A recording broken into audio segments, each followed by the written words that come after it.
Beautiful Sunday for baseball in Milwaukee, and today from Miller Park, it's the Atlanta Braves and the Milwaukee Brewers, and expecting another sellout crowd today. It is bobblehead day at Miller Park, and it's Brat bobblehead day. You can't beat that. The Brat well represented on this Sunday as the Brewers go for the series victory today. They won last night.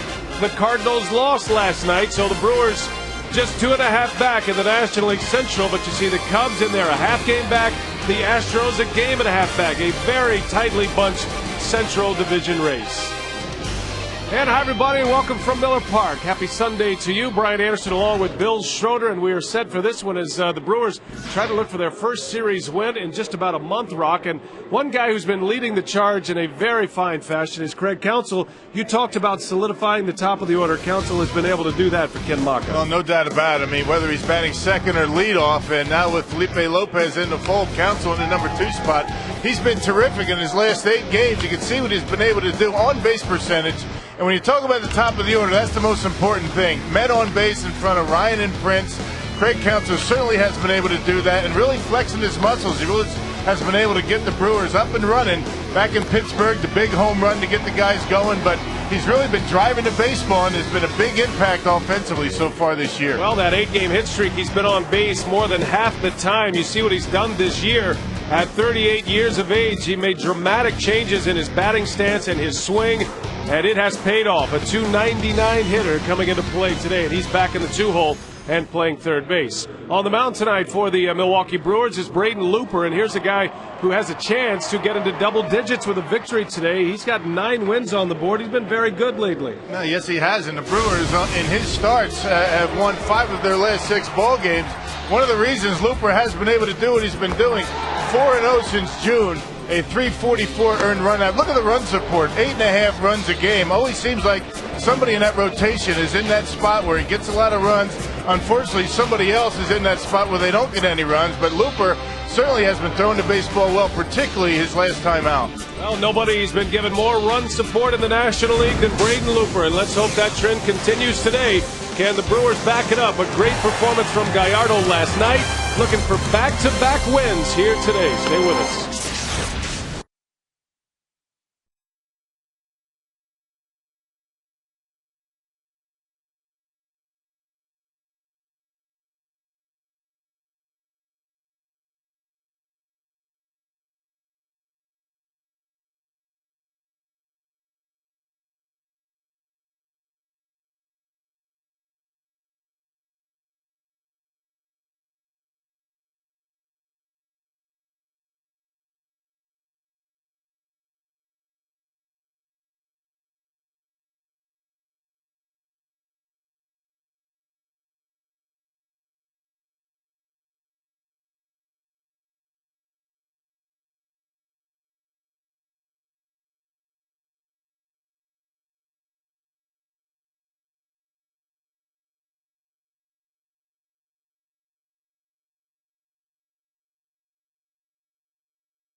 Wisconsin is presented by Menards. Save big money at Menards. By Time Warner Cable, the power of you. And brought to you by AT&T, your world delivered. Still filing in, expecting a sellout crowd this afternoon on a beautiful Sunday for baseball here in Milwaukee. It's the Brewers and the Braves. It's the final game of the series. And the Brewers with a chance to win a series for the first time since late June when they did it against the New York Mets. Bobby Cox and the Atlanta Braves, they opened the day 3.5 back in the wild card race, 6.5 back to the Phillies in the East. And Bobby Cox made some adjustments in his lineup. No Chipper Jones today. It's McLeod, Prado, and Escobar at the top. Brian McCann, Garrett Anderson, and Matt Diaz in the middle of Bobby Cox's order. And the bottom three, Casey Kochman, Kelly Johnson, and Derek Lowe. That lineup will face Braden Looper and the Piggly Wiggly scouting report on the Brewers starter. Well, as we talked about on our broadcast open today, he's won his last 4 starts, and the Brewers have won 5 of his last 6 starts as a team. Left-handed hitters have been giving Looper a problem so far this year. They're hitting at a .295 batting average with 14 home runs, 14 of the 23 that he's allowed. And in order to keep this red-hot offense, except for yesterday down, they got to keep that splitter down in the strike zone, locate the fastball today. Here's how the Brewers will line up defensively. Jody Garrett gets the start for Mike Cameron in center field. Hard and Braun flank him. And then it's Counsell, Hardy, Lopez, and Fielder around the horn, with Kendall catching Braden Looper. Now, good start for Looper his last time out at Pittsburgh. 7 innings, did not allow a run, 3 walks, 1 strikeout. Did not allow a home run. That's always an important statistic for Looper. No home runs. Keep the ball in the ballpark. Scott Berry calling balls and strikes this afternoon. Base umpires Mike Everett, Jerry Davis, and C.B. Buckner. Jerry Davis, the second base umpire, is the crew chief. So if there's need for a replay, it'll be Jerry Davis who makes that call. Ready for baseball here in Milwaukee. Game number 97 of the year for the Brewers. Game number 99 for Atlanta.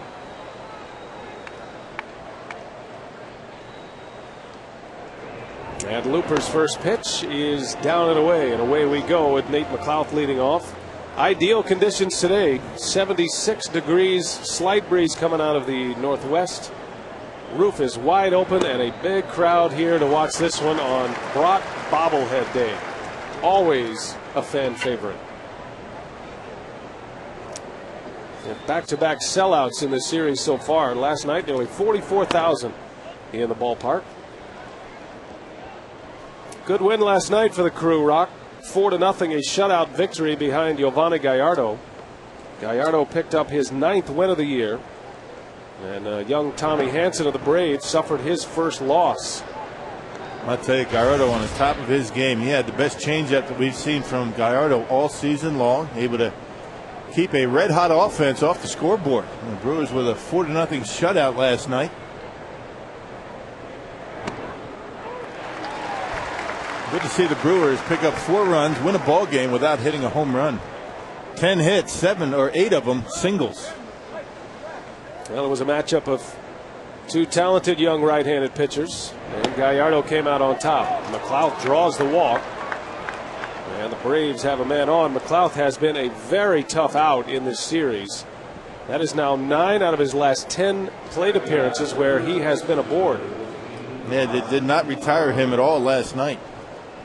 See the numbers for Gallardo last night. He extended his scoreless inning streak against Atlanta to 15 1/3 with 7 1/3 last night. Struck out 6. And no runs allowed. Good bullpen work last night from Todd Coffey and Mitch Stetter as well. McLeod steals his 3rd base of the series. And right away, the Braves putting the pressure on the Brewers here this afternoon. Man, Nate McLeod, one of the few guys in this lineup that will steal a base. I mean, he's very good at getting on base, good on base percentage. McLeod with his 15th stolen base has only been caught once.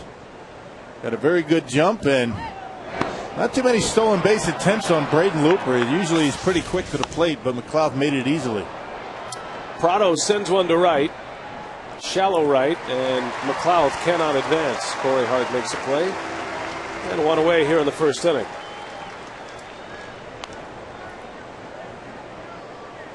Well, the Braves are having a good month. They are 14-8 in the month of July.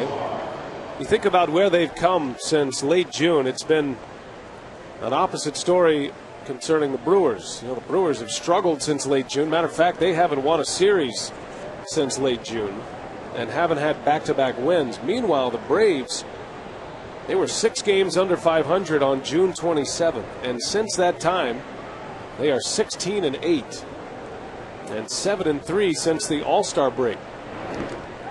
That one gets away from Kendall, and McLeod to third base.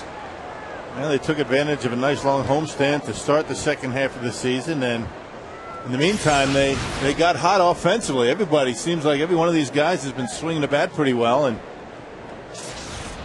not a team that hits an awful lot of home runs. A lot of that due to where they play.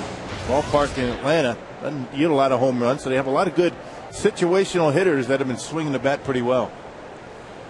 Well, Escobar up there in a situational spot with a runner at third and 1 out. Ken Maka is going to bring his infielders in here.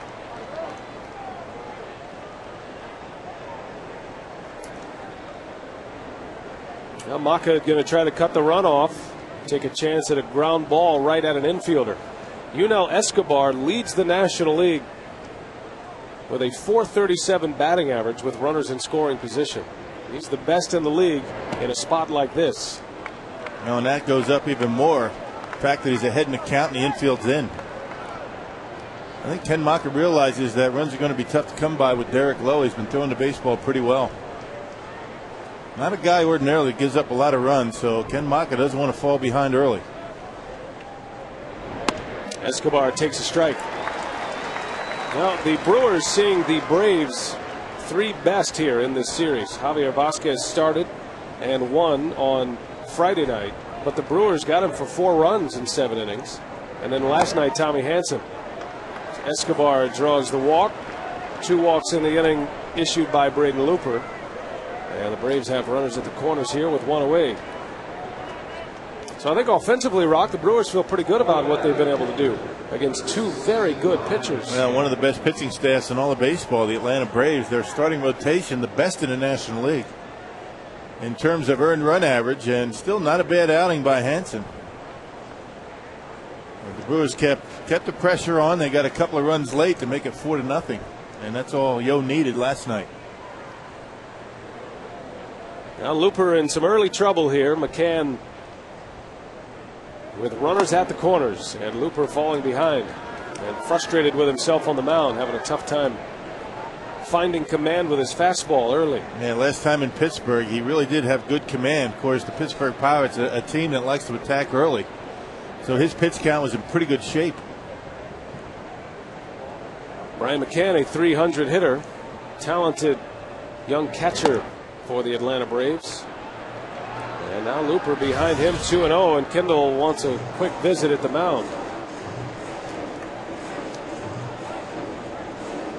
Now, Rock mentioned Atlanta, not known as a home run hitting team, but they belted 3 home runs on Friday night and have 83 home runs this year. The Brewers allow more home runs than any other pitching staff in the National League. So that'll be a big key today to avoid the long ball, especially with Braden Looper, who's given up his fair share this year. Braden Looper, his last time out, maybe one of his best starts of the season against the Pirates. He went 7 shutout, gave up just 4 hits. He did walk 3, but Rocky only needed 94 pitches to get through 7 innings. And a 2-0 Brewer win. Had good command of his fastball, kept his split down in his strike zone, and started hitters out a lot with that off-speed pitch.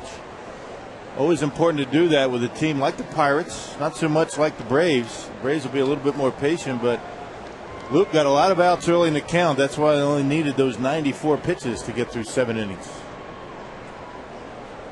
2 balls and a strike on McCann with runners at the corners in the first. And Looper misses down and in. 3 balls, 1 strike. Braden Looper has not lost since the 19th of June when the Tigers beat him in Detroit. That was his worst start of the season, but he has rebounded to string together 6 good starts in a row and in 4 wins in those 6 starts.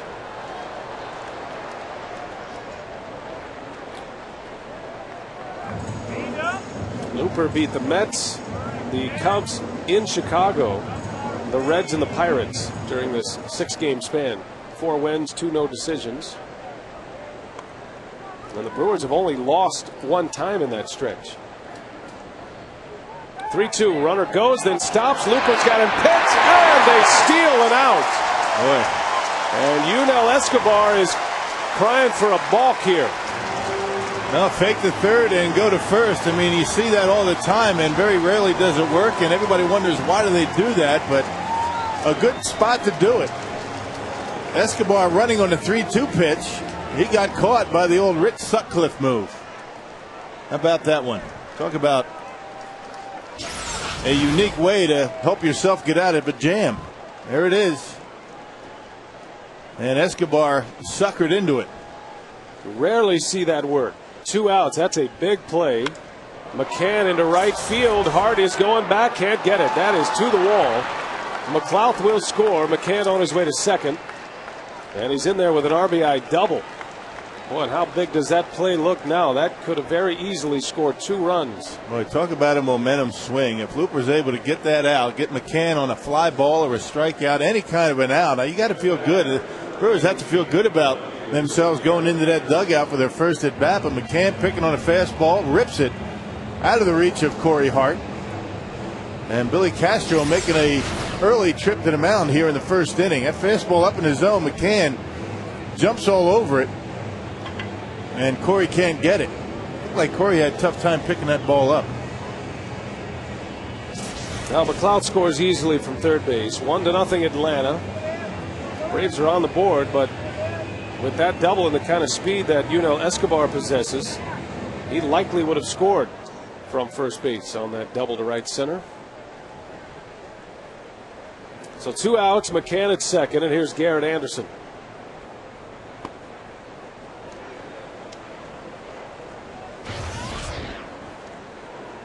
Anderson was 0 for 4 last night. Had 3 hits in the opener on Friday night. He was 3 for 5, including an RBI. I just can't command that split-fingered fastball. He's trying. Jason keeps calling it. Just not able to throw it for strikes. 2 balls, no strikes on Anderson. Very good fastball hitter. Takes a fastball for a strike.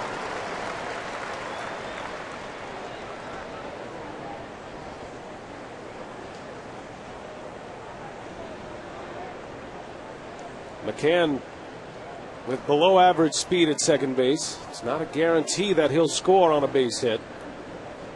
Brewers have good arms in the outfield. Anderson takes a strike. There's that splitter for a strike. Pitch he's been trying to find all inning. Finally threw one, and a pretty good hitter's count. And you don't see Garrett Anderson take his way to 2 strikes very often. 2 balls, 2 strikes with 2 outs in the first. And Anderson slaps it foul out of play.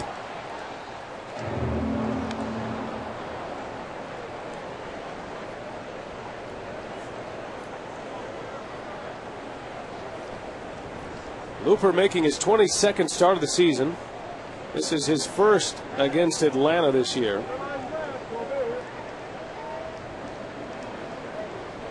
Ken Maka and Bill Castro using the off day on Thursday to bump Looper up in the rotation. So while he's pitching on normal rest, he's a day earlier in the starting rotation. Fielder with a nice play. And flips to Looper covering the bag. How about that play from Prince Fielder? Saves a run. Well done. The big fella flashed in a little leather here to get us started. We head to the home first.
Braun at the top. Council riding an 8-game hitting streak, and he's had good success in his career against Derek Lowe. Prince fielder Corey Hart and J.J. Hardy in the middle. Jody Garrett gets to start in center field. He bats 7th. Jason Kendall and Braden Looper round it out. And that lineup will face Derek Lowe, who's making a bid for his 10th win of the season. And the Piggly Wiggly scouting report on Derek Lowe. Rocky always brings the big sinker to the table. Oh, that's a very good pitch, and that's why he's only given up to 6 home runs this year. One of the best, the fewest home runs allowed in the National League. He's won his last 2 starts, but before that, he lost 4 in a row, including a very tough month of June, and struggles in day games. He's got an ERA at about 8, and he's only 1-2, so that's good news against a pitcher that's normally pretty good. 2-time All-Stars Derek Lowe in his 13th Major League season. Lowe has earned at least 12 wins for 7 consecutive years.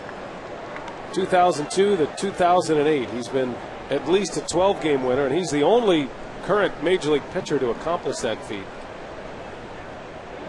Big sign for the Braves in the offseason. Lowe coming from the Dodgers to Atlanta.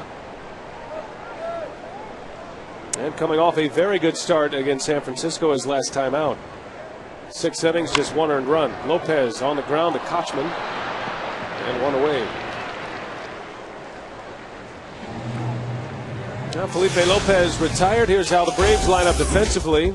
Garrett Anderson, Nate McLouth, Matt Diaz in the outfield.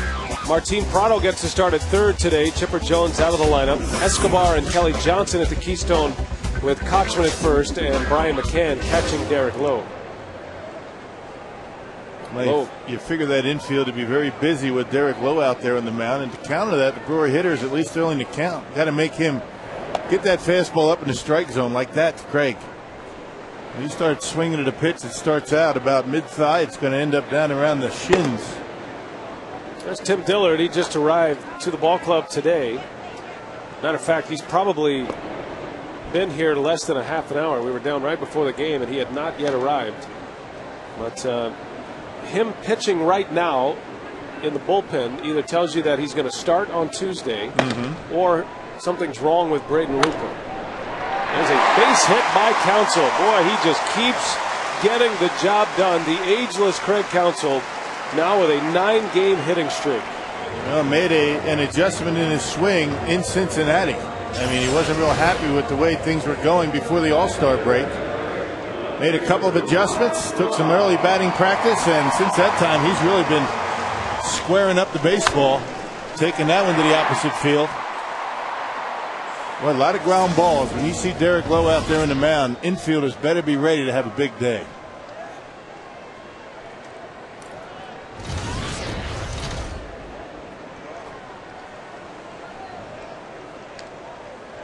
Now Counsell batting .485 during the streak. 9-game hit streak, 16 hits, 33 at-bats. Seems like he's getting 2 hits a day. And Ryan Braun bats with a man on.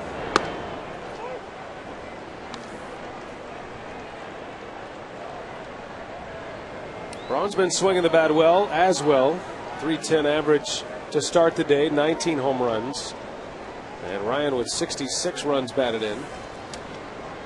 Went through a little slide right before the All-Star break and the games right after, but he's been swinging the bat a lot better. Staying on the baseball well. Derek Lowe just threads the needle with 2 fastballs on the outside corner to get ahead of him. Yeah, I think it all started when, Ryan was having a tough time getting the fastballs in on him. And, as a hitter, the last thing you want to have happen is get jammed consistently. So he was starting that bat a little bit too soon and was really exposing himself to the outside corner, having a tough time on pitches away. They played Braun to pull in the outfield. McLouth is a few steps into left center. But typically when Braun's at his best, he's driving the ball to the opposite field. That's the case with most hitters. Especially with 2 strikes, Braun will stay on the baseball, and using that long 35-inch bat, he can do some damage on the outside corner. And Lowe comes inside and strikes him out. And he's just got such good movement on that pitch. He stands tall, he gets on top of it. Not only does it run quite a bit, but it goes down. That's a dandy. That pitch started about a third on the inside, off the inside corner, over the plate, and ended up about two inches inside. So really have to be careful.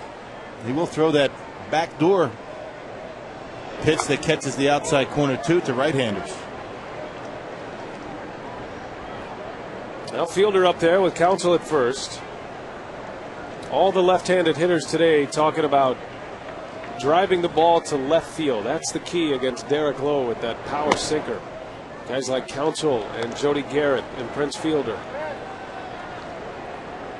Fielder comes in second best in the National League in RBIs, on-base percentage, and total bases. Albert Pujols leads in those three categories. Fielder with 24 home runs and 86 runs batted in. And he starts the day with a .308 batting average. On-base percentage over 430. Incredible for Prince. Been a heck of a year. Prince is the only Brewer to appear in every game this season. All of his starts at first base, and he's hit cleanup in every single game. Ball and 2 strikes on Fielder. Taco Bell, who's hot? You see the career numbers against Derek Lowe up and down this Brewers lineup. And some good numbers against this pitcher. Yeah, Derek Lowe will give up hits, but what he does not do, doesn't walk batters, and he doesn't give up home runs. And he strikes out Prince Fielder. So the Brewers come up empty in the first. Derek Lowe gives up a hit, but that's it. And we head to the second inning from Miller Park. Atlanta 1, Milwaukee nothing.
Braves with a run in the first, 1-0. They lead it on an RBI double from Brian McCann.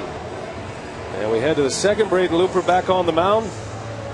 So that answers your Tim Dillard quiz. Apparently Tim Dillard is going to start on Tuesday. That is not an official announcement, but why else would it be throwing, right? Yeah, if he was available in the bullpen, the last thing we'd be doing is throwing in the first inning. Save him for later. So maybe that answers the question we've all been asking of Ken Maka. Who starts on Tuesday? Mike Burns was scheduled to start today.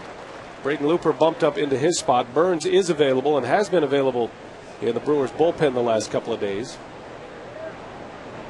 We'll see if Looper can find his fastball and his command of his split finger fastball.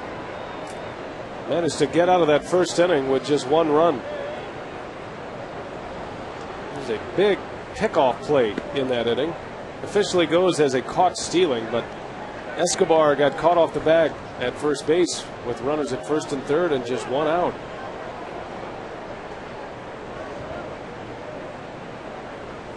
Matt Diaz at the plate for Atlanta, and he's ahead of the count. 3 balls and a strike. Phillies out early on the Cardinals 3-1. Phillies winning yesterday, allowing the Brewers to pick up the game. Counsell backing up, got a long throw here in time for the out. Diaz retired. Well, follow the Brewers on your iPhone and iPod Touch with MLB.com at Bat 2009. That features play-by-play video highlights and live audio broadcasts. Go to Brewers.com on your iPhone or iPod Touch to purchase.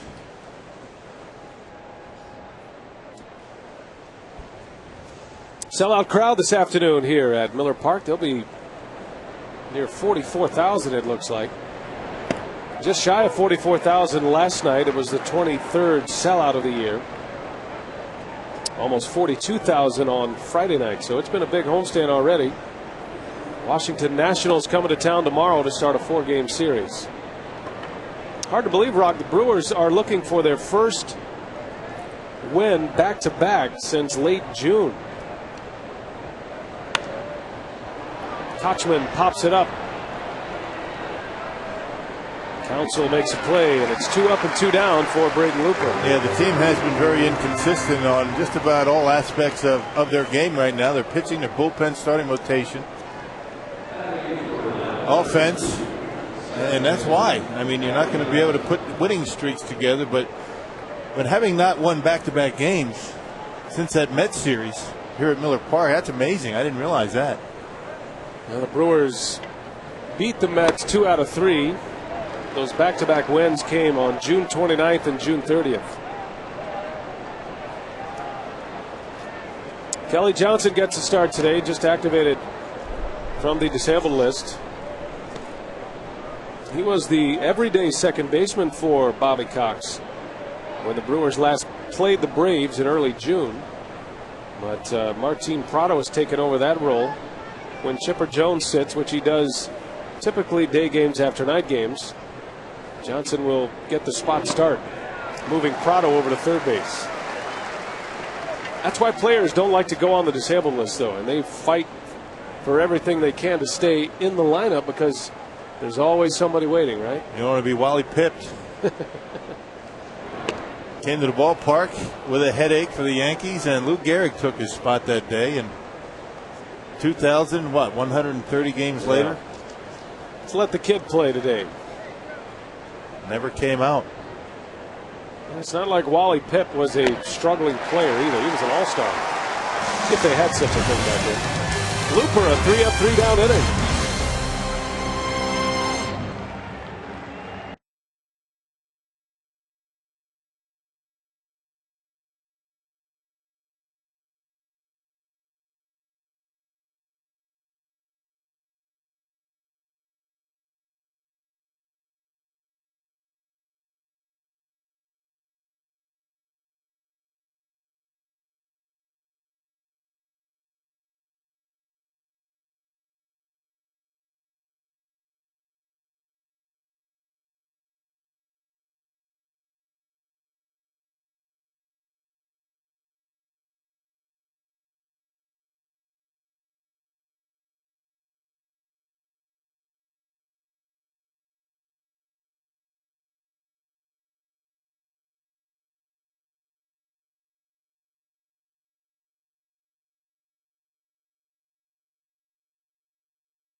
The second inning. It was a very special day here at Miller Park yesterday as some former Negro Leaguers were honored before the game. The Brewers paid tribute by wearing reproduction uniforms from the 1923 Milwaukee Bears and treated the honorees to a win over Atlanta. Today, Harold Hare Jr. and the late James Tillman were inducted to the yesterday's Negro League Hall of Fame here in Milwaukee, and guys, it's good to recognize a very important piece of our pastime as the Brewers were able to do yesterday here at Miller Park.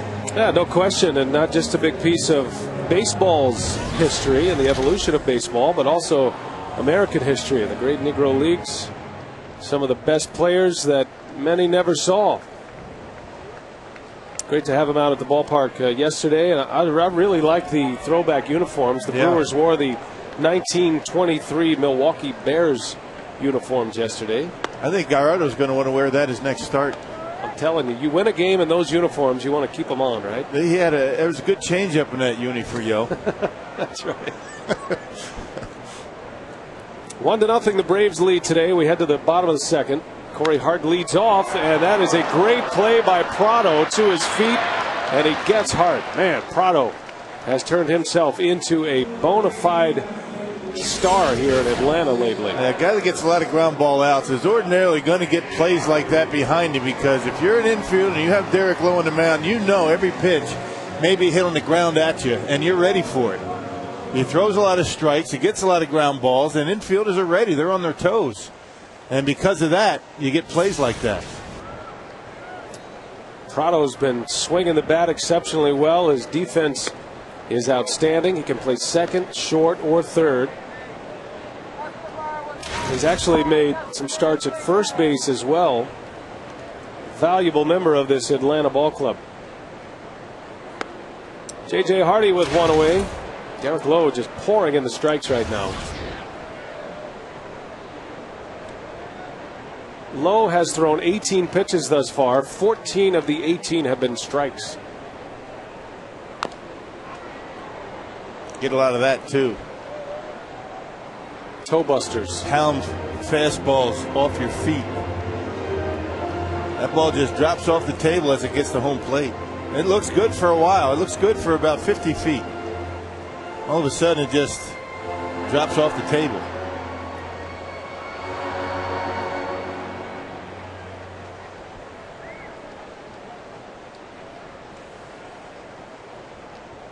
Oh, 0-2 to Hardy. Comes in batting .227 on the season. JJ with 11 home runs this year.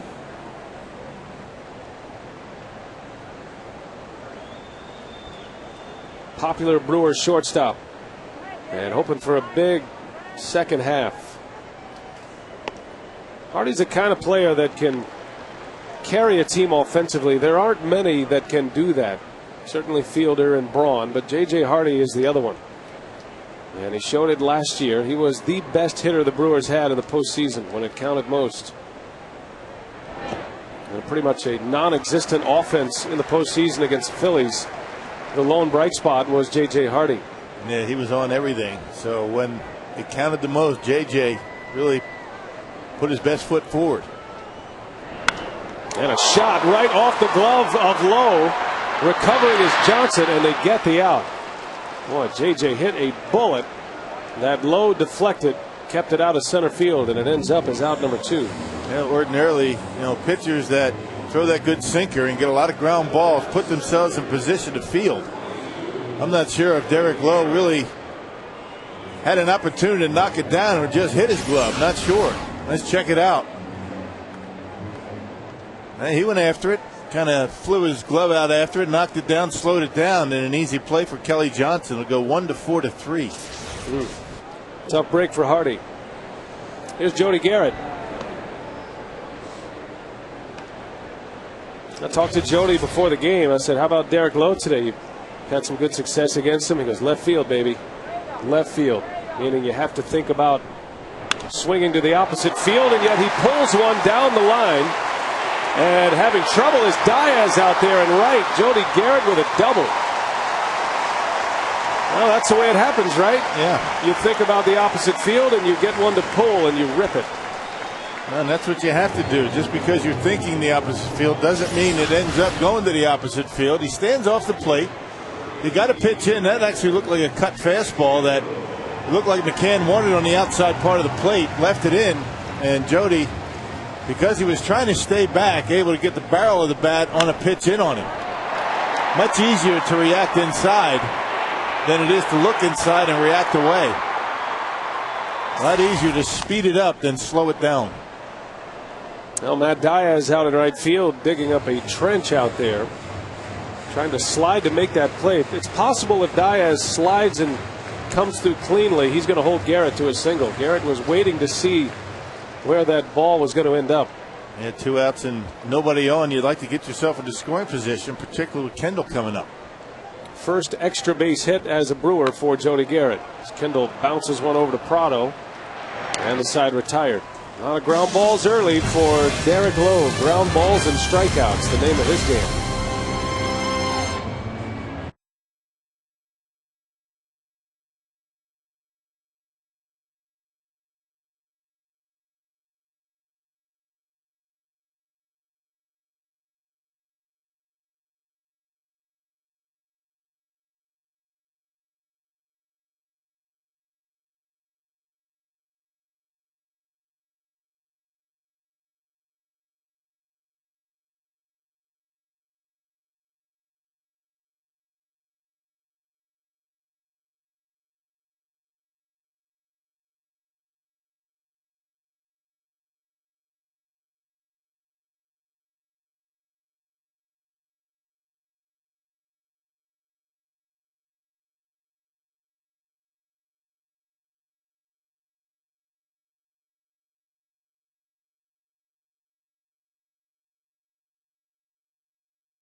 Shop the pig and save.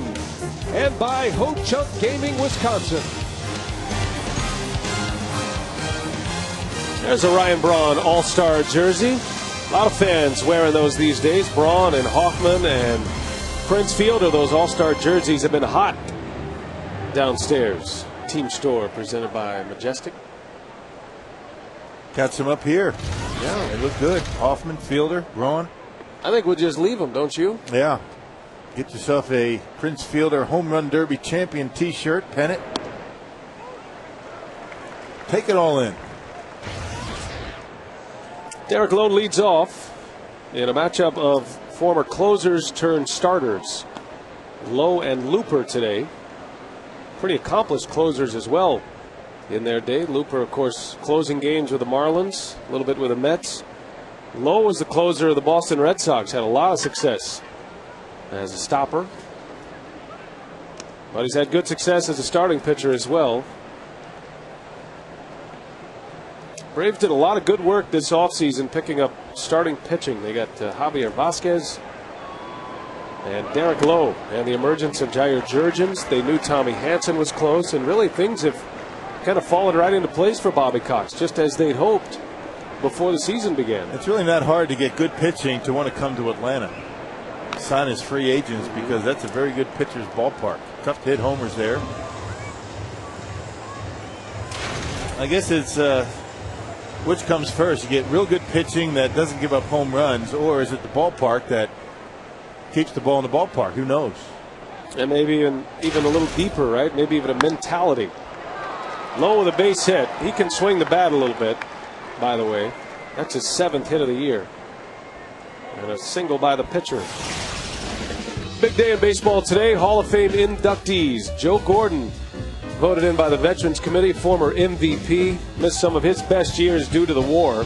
He's a great Yankee, also played for the Indians. Tony Kubek, the Ford Frick Award winner. Terrific player in his own right, but revolutionized the broadcasting business as well. He was maybe one of the first analysts that truly was an analyst and not just a a color man. You know, Dizzy Dean was the color character. He provided color. Not that you don't provide color, Rock, but you're the... Not like Tony Kubek. You're a hardcore analyst like Tony Kubek. Using the stats and going through the games, and what a great voice he had. The other two voted in, the headliners. Jim Rice finally voted in his final year on the All-Star ballot, his 15th year of eligibility. 16 years, all with Boston, and Rickey Henderson, a first ballot Hall of Famer, maybe the greatest leadoff man of all time. No, you betcha. He's something else. Talk about a difference maker in a game. Rickey Henderson leading off.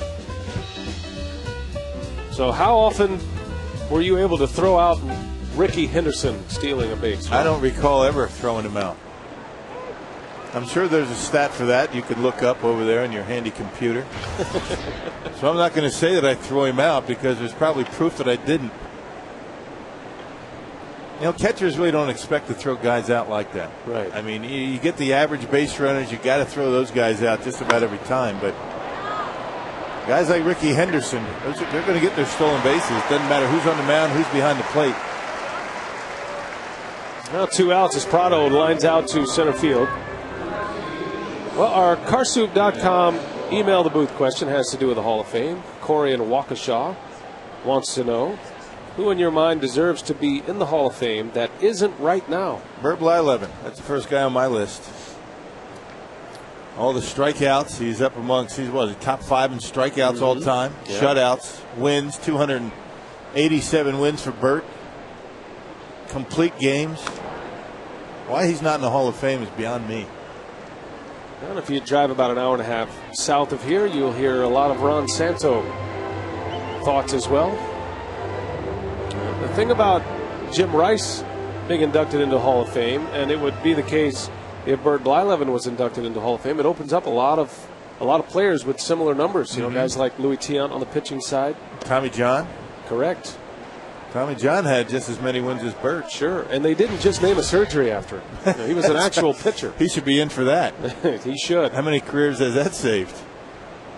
The guinea pig of the first ligament replacement surgery. And the amazing thing about Tommy John is he pitched 13 years before the surgery, and he pitched 13 years after the surgery, and basically missed 2 years. So for 3 decades, he was a part of Big League Baseball. Yeah, saved an awful lot of careers, I'll tell you. Yeah, but how about Tony Kubek? I mean, how big of a day was it on Saturday? You know, sitting around as a kid watching the game of the week. That's right. Joe Garagiola, Tony Kubek. You know, back in those days, that was the only exposure that you had to teams that weren't around your area. They didn't have the the satellites and the MLB packages and things like that. You couldn't see games. Around New Jersey, where I grew up, that was the best of all worlds. You had the Phillies, the Mets, and the Yankees, all local television. Right. But that's kind of unusual. So you had the game of the week on a Saturday. It started about 1 o'clock. You sit around that TV and you get the Dodgers and Giants. You never saw those two teams. And Tony Kubek, the great voice of NBC for so many years. Milwaukee native living in Appleton now. There's a shot right at Lopez, and he makes another great play. That is the second in as many games just about like that. Last night it was a backhander. Tonight on the glove side. Outstanding play by the new Brewers second baseman.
away from the game. I thought if Satchel Paige can start playing Major League Baseball at the age of 45, then with my dedication, hard work, and desire, I can play the game until my body said it was time to hang it up. Well, some of the words from the great Rickey Henderson, now a Hall of Famer. Rickey Henderson inducted into Cooperstown today, courtesy of MLB Network. We appreciate that. It's good to hear from Rickey. I think everybody's expecting Rickey to kind of make them laugh and throw some Rickey-isms out there, but this is a shining moment for him, and you can tell he's prepared a speech, taking his time to get through it. Boy, what a player. And what a day for any baseball player. I mean, you know, to get into the Hall of Fame, that's your day. You're up there on that stage and you say anything you want. You tell the folks how you think and what you think about what's going on, and I'm sure that that's something that you never forget up there on that stage. Bob Uecker did it. Now, Uecker was so good in his speech, they wanted him to come back every year and do a little stand-up. Yeah, and do a speech every year. Well, Rickey Henderson played until he was 44. His last team was the Los Angeles Dodgers. That was back in 2003.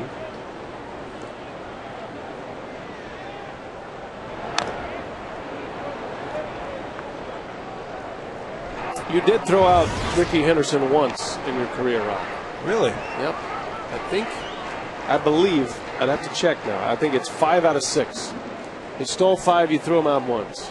Pretty good odds against Rickey. I actually got him once. You got him. Well, that was a time at County Stadium. Remember, he fell down between first and second. No, just kidding. I'm surprised you don't remember that. Yeah. It's a slow roller. McCann fires to first for the out. Outstanding play by the Braves catcher.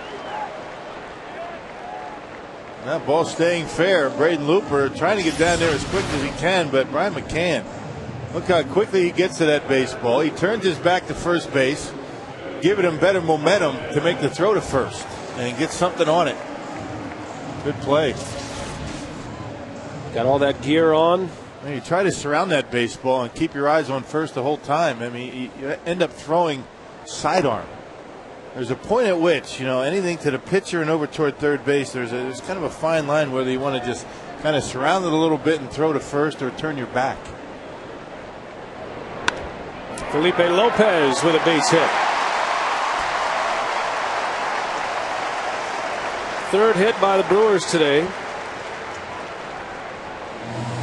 And a man aboard with 1 out, and Craig Counsell coming up. You know, as good as Derek Lowe is, he does have more hits than innings pitched coming into today's game, but he very rarely beats himself. Doesn't walk batters, doesn't give up any home runs, and one of the reasons why he's been so good for so long. You've got to string together 2, 3, 4 hits against him to have a big inning. He's not going to hurt himself with a long ball.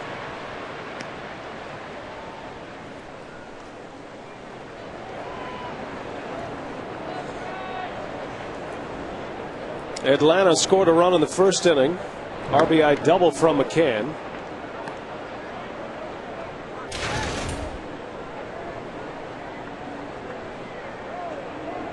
All of the outs today for Derek Lowe have either been via the ground out or the strikeout. There has not been an out in the air yet. Counsell singled to the opposite field off Lowe back in the first.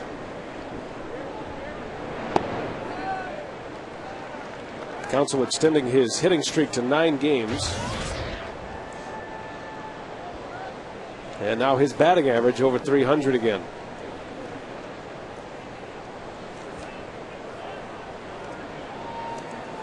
And who would have thought when the season started that Counsell would already have 260 plus at bats? Not I.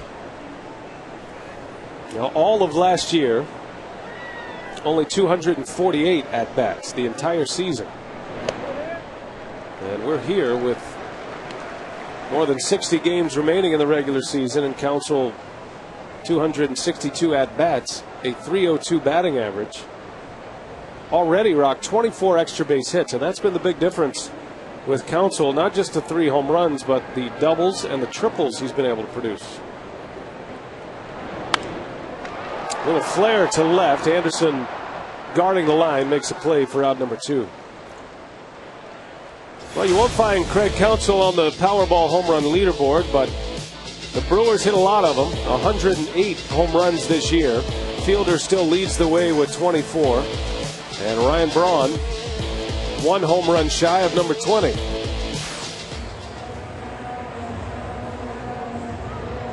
Braun bats with 2 outs, and Lopez still at first. Derek Lowe struck out Braun his last time up.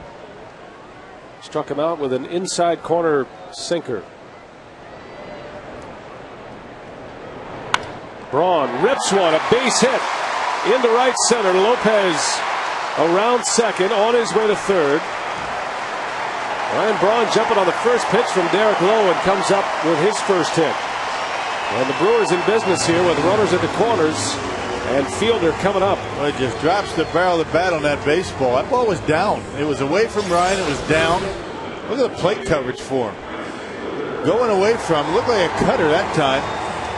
And a frozen rope into center field. That ball wasn't too far away from Kelly Johnson, but it was hit too hard for him to do anything about it. So Lopez at third with Braun at first. And Fielder at the plate. The Brewers down a run. Fielder jumping on the first pitch, fouls it away.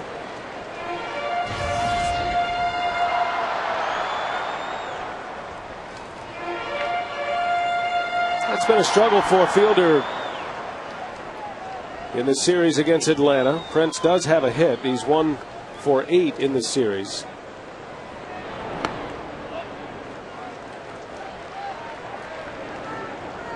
Well, every hitter goes into a stretch where he's just not seeing the ball all that well, and it would virtually be impossible for Prince to be productive throughout the entire season. I mean, there's going to be times when you're just not swinging the bat all that well. The key is to try and minimize how long those stretches last.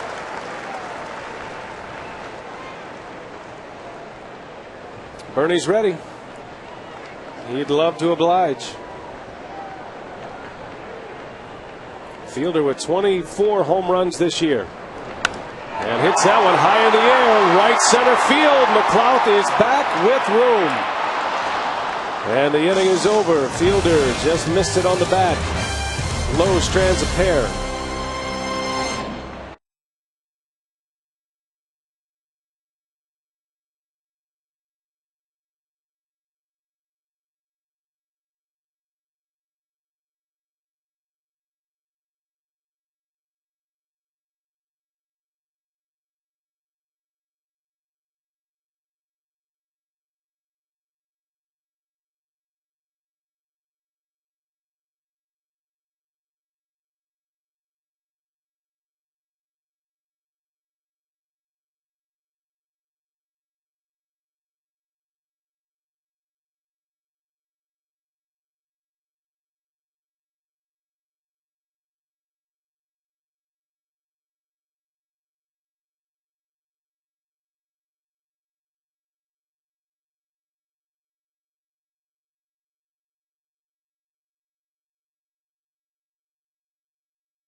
Legendary performance on this date back in 1970. Orlando Cepeda of the Braves and Johnny Bench of the Reds each hit 3 consecutive home runs to collect 7 RBIs in games against the Cubs and the Cardinals respectively. Bench blast his home runs against another future Hall of Famer, Steve Carlton. That's a good day against anybody. Lefty was something. I faced Steve Carlton when he was a member of the Minnesota Twins. How'd that go? End of his career. Not well for me. You know, they say he had a slider that it looked as though it broke twice. I mean, it was that good. That slider from Carlton. Broke up and then down. Amazing. It broke across and then down. 2 different times.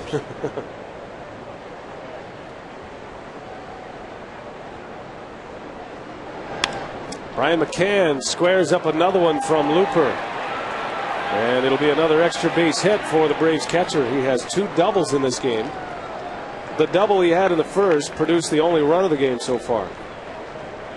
Good hitter, this guy. Well, Looper's had a tough time against left-handed hitters so far this year. There's 5 in the lineup today for Bobby Cox. Left-handers hitting nearly 300 against Looper so far this year. Well, fastball looked like right down the middle. Jason had to reach for it. He wanted it on the outside corner, and McCann bangs it down the line and right.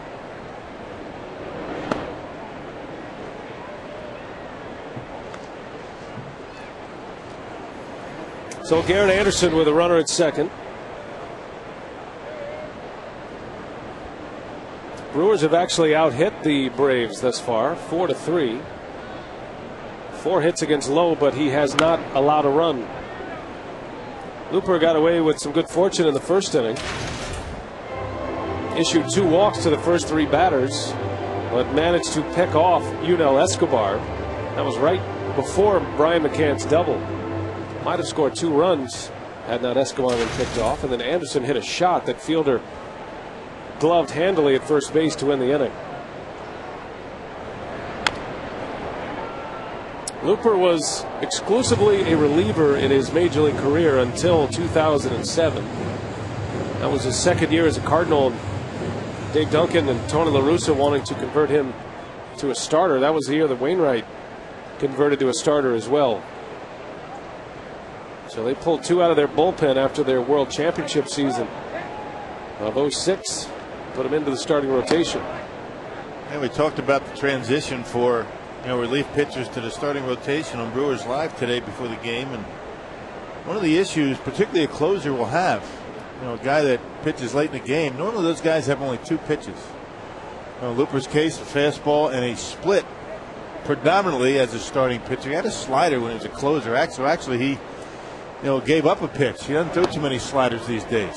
Derek Lowe, as a closer, always counted on that heavy sinker, unless you have one tremendous pitch. And in Derek Lowe's case, it's a sinker, and for Braden Looper, it's a split. It's tough to be a starting pitcher. Not too many 2-pitch pitchers are successful in the starting rotation.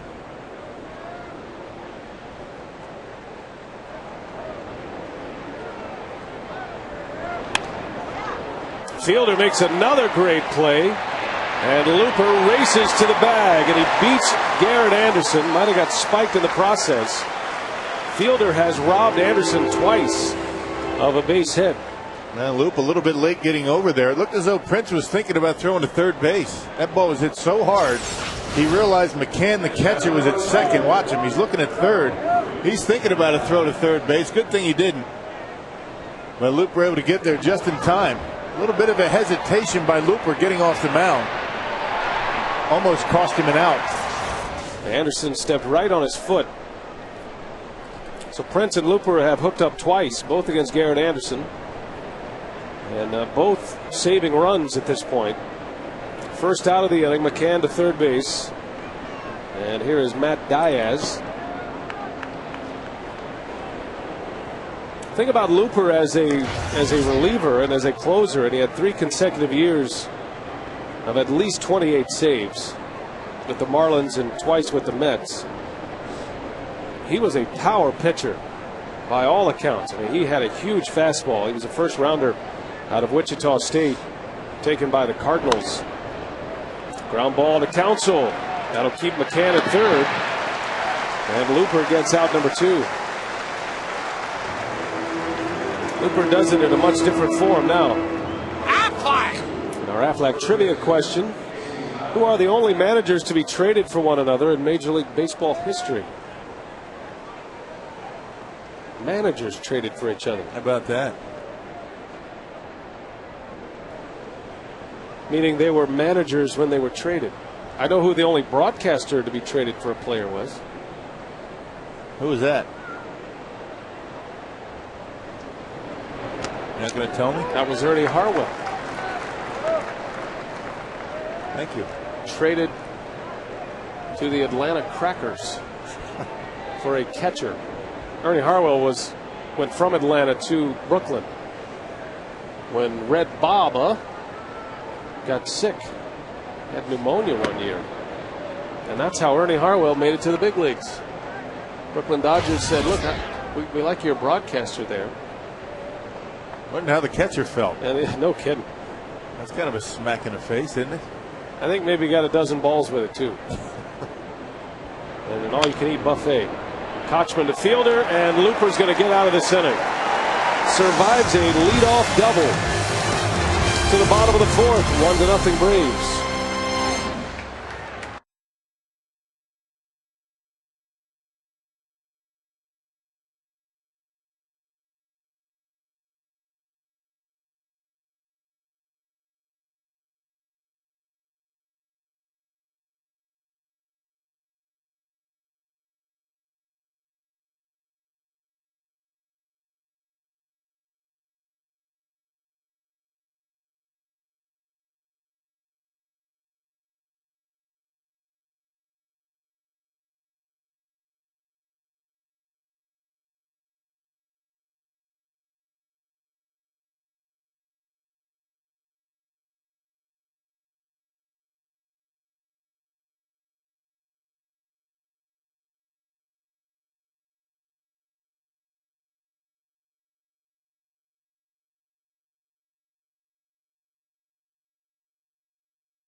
Players, along with sponsorships and spectator tickets. For more information, call 414-902-4532 or visit Brewers.com, guys. Okay, Telly, thanks a lot. Beautiful Sunday here in Milwaukee as we go to play in the bottom of the fourth inning. 1-0, the Braves lead it, making a first inning run hold up at this point. Derek Lowe has given up 4 hits, but he has stranded all 4 base runners and a lot of ground ball outs for Derek Lowe in this game. Corey Hart leads off. Hart, Hardy, and Garrett due up for the Brewers in this frame.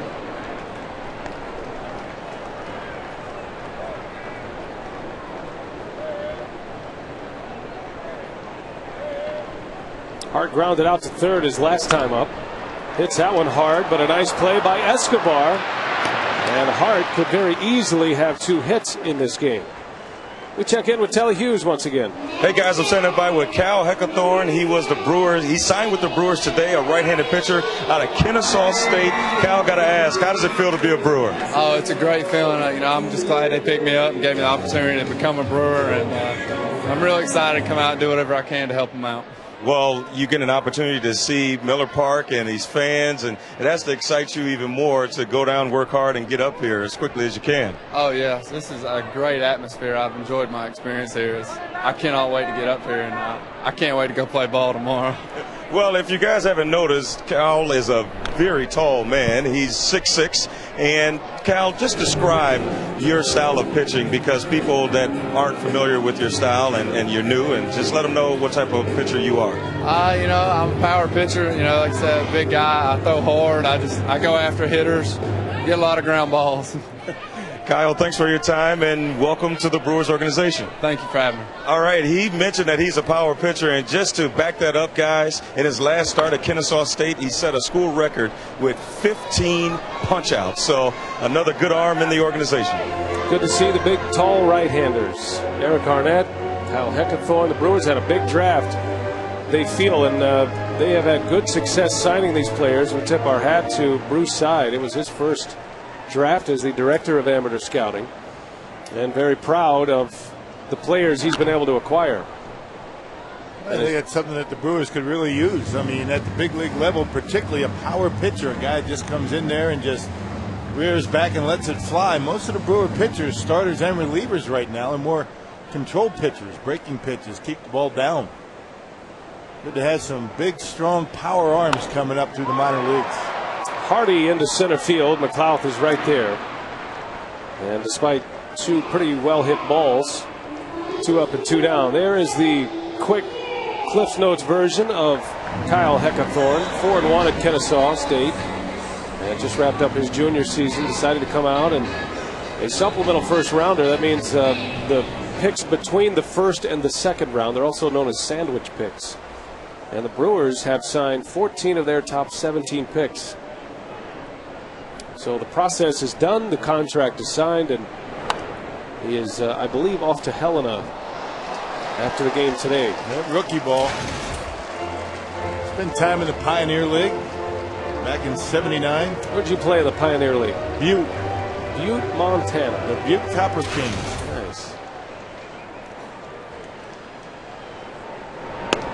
Had some good players come through the Pioneer League getting their career started. Billings, Montana, That's where George Brett started his career. Short season down there. They play a half a season. They start their season after the draft. They call it rookie ball, short season A ball. Well, we hope we see Kyle Heckathorn real soon. We hope he progresses through the organization and can remain injury-free. That's always the key with high-round pitching prospects. As the Brewers can attest, many of their high-round pitchers lately have come under the knife. Guys like Manny Parra, who was set back a year and a half with a shoulder injury. Right. Mark Rogers fighting his way back now. He's pitching well this season.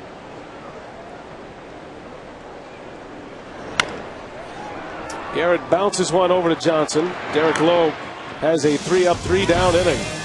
Scoreless through 4 in Milwaukee.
Who are the only managers to be traded for one another in Major League Baseball history? There's a Hall of Fame connection here.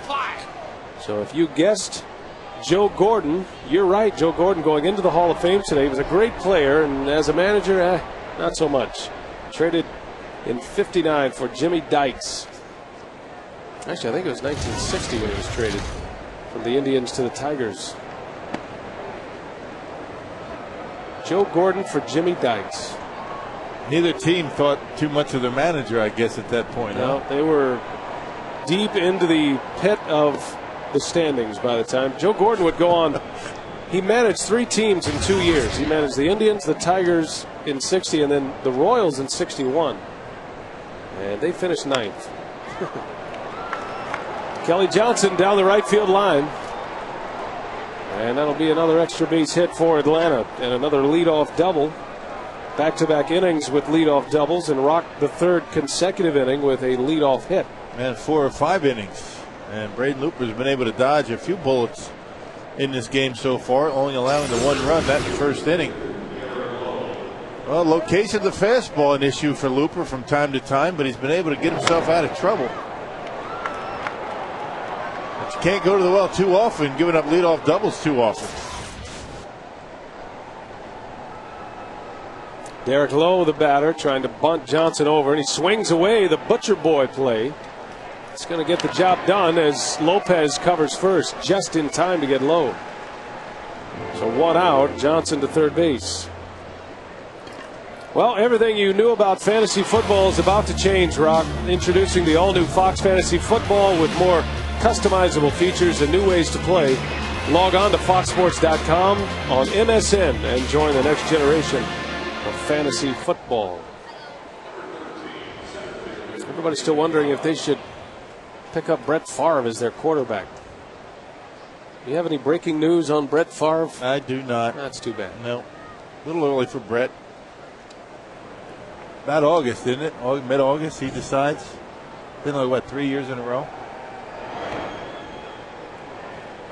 Now the top of the order here, Nate McLouth batting with Johnson at 3rd, and again Ken Maka forced to bring his infield in.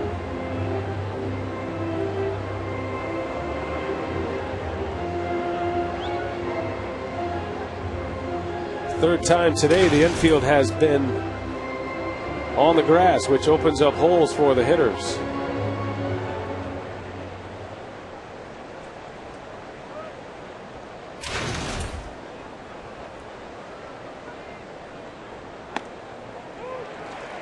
Nate McLouth flew out to left field his last time out. Brewers pitching retiring him for only the 2nd time in this series. He's been on base 9 out of 11 times at the plate. Has 4 hits and 5 walks. Right, good splitter that time. And able to get him. Well, there's a big out. That's what we're talking about. You know, Braden Looper has been able to get himself out of trouble, giving up leadoff base runners. Tuesday, August 11th is Time Warner Cable Customer Appreciation Night here at Miller Park as the Brewers take on the Padres. Find a buy one, get one free Terrace ticket voucher for that game with your most recent Time Warner Cable statement. That's good while supplies last. I want to say hi to Mary Hurd. Saw Dave Parker yesterday, was here at the ballpark from Time Warner Cable. Good friends of the Brewers and Brewers Television. Good partners, Time Warner and the Brewers, you bet. By the way, Rock, tomorrow we are going to be broadcasting the game against the Nationals from the Harley-Davidson deck. Put that on your calendar. Braun makes a play. Prado flies out. Looper strands another leadoff double.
AT&T Rapid Rewind.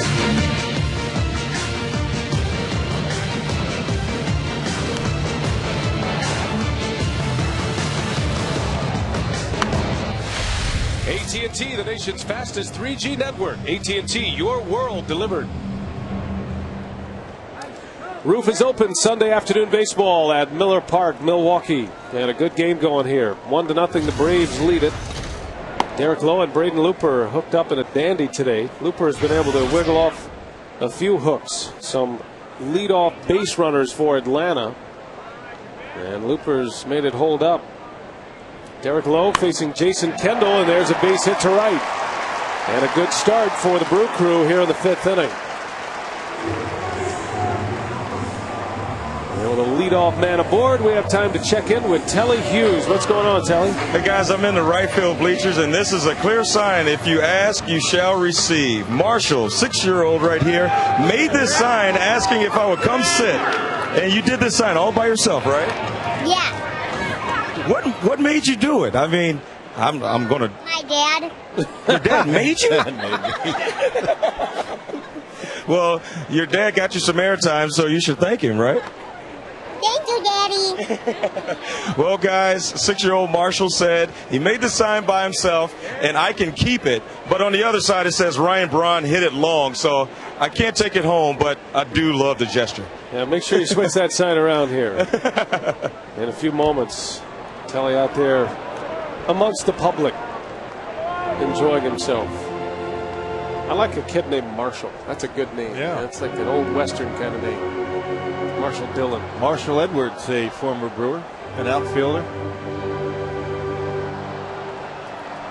How did that young man know that seat was going to be empty? I think maybe they bought an extra? Yeah, they bought an extra just for Telly. And Looper unable to get a bunt down. So Kendall remains at first base. Now it's time for today's Tavern of the Game winner, and today it's Mr. G Saloon in Marshfield. If they call the Brewers by 8 o'clock tomorrow morning, they get 40 tickets to a 2009 Brewers home game. This offer courtesy of the Tavern League of Wisconsin and our good friends at Miller Lite. I want to say hello to Andy Berg up in Sheboygan. Still looking for that Mike Cameron Miller Lite delivery shirt. Hasn't shown up yet. Cam's been asking me about it. I hope Andy's listening. Get on it. Puts you in an uncomfortable position. Yeah. He wants Cam on it, not Cameron. CAM, Andy. Felipe Lopez, Felipe. Even in the count, a ball and a strike. Lopez singled off Lowe in the 3rd inning.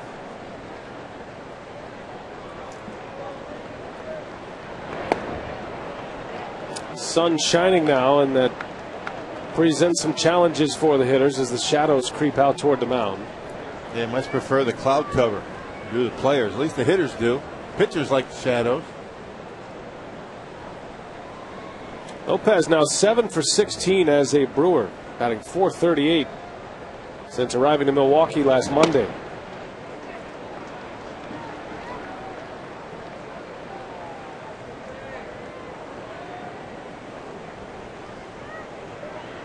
Got Kendall at first.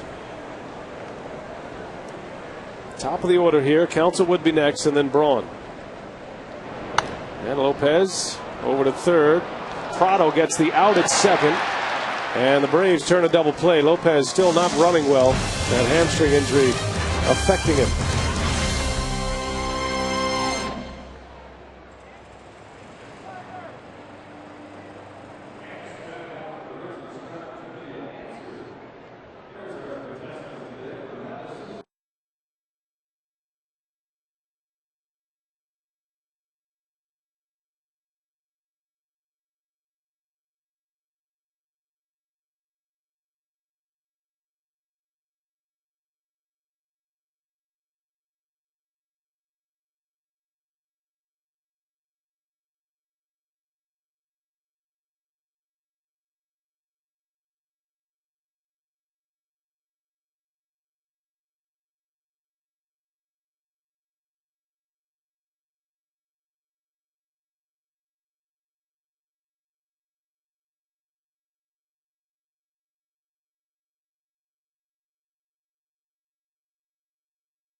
by Airtran. Go, there's nothing stopping you. And by Aflac.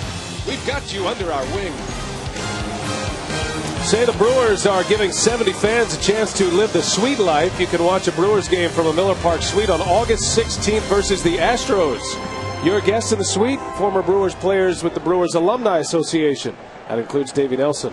Only 70 tickets are available and can be purchased by calling 414-902-HITS or check out Brewers.com for more information. 1-0 Braves. To the 6th we go. Looper facing Unel Escobar to start this 6th inning.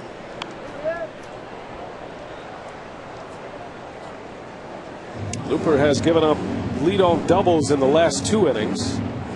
And the Braves have their lead man aboard in 4 of the first 5 innings.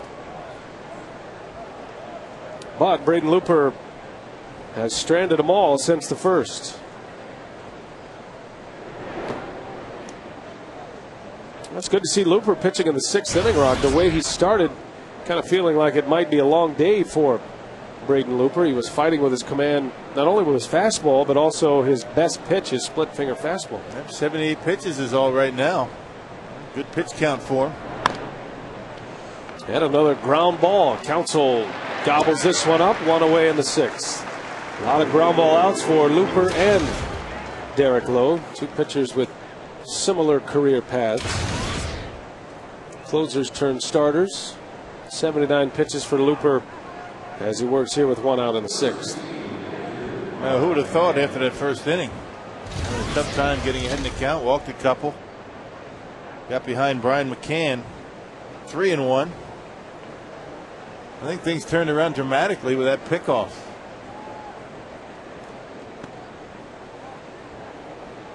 And Looper picked off Escobar with 1 out in the first inning.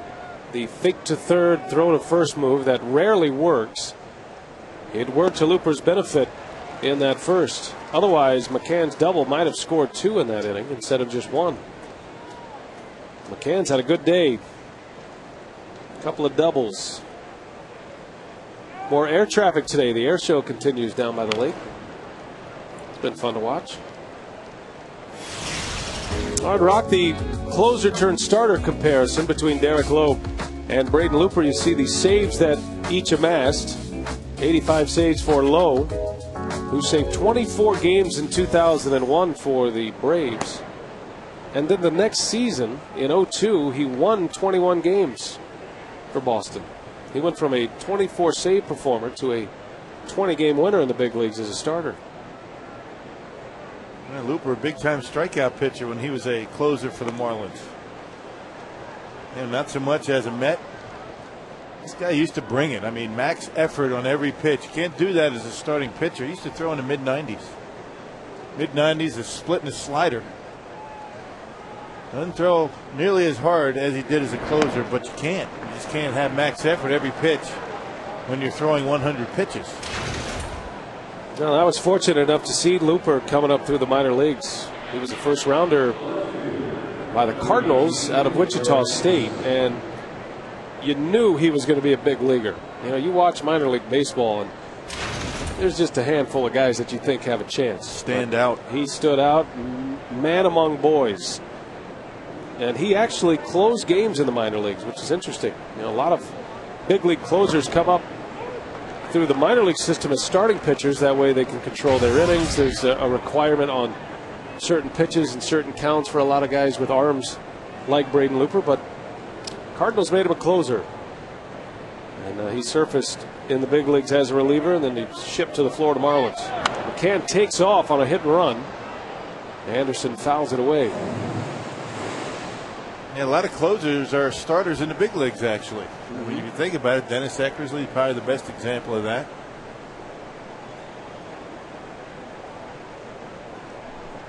Well, it takes some time to make the conversion from closer or reliever to starting pitcher.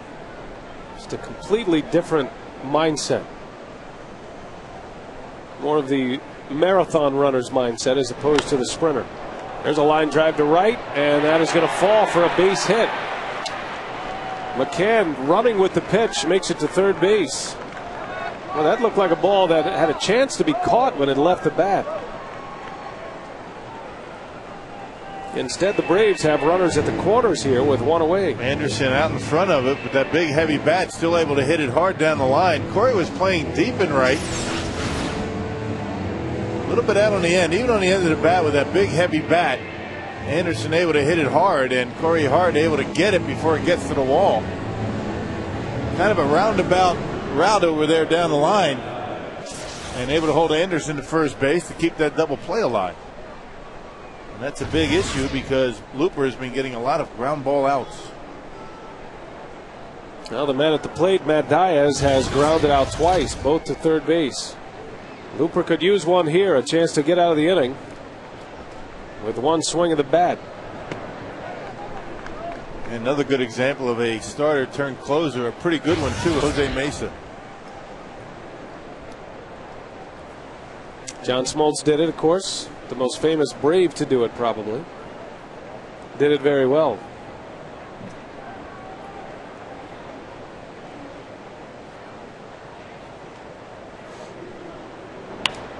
There's a base hit, and another run's going to score. So Atlanta has increased their lead to 2-0. Matt Diaz with a base hit to right. And didn't hit it hard. Looper able to get on his hands, but able to dump it into right. You just can't continue to get out of trouble like Looper has been able to do the last few innings. Fourth and fifth innings, leadoff doubles, and the Braves were not able to score. That time, slices it into right field for the RBI.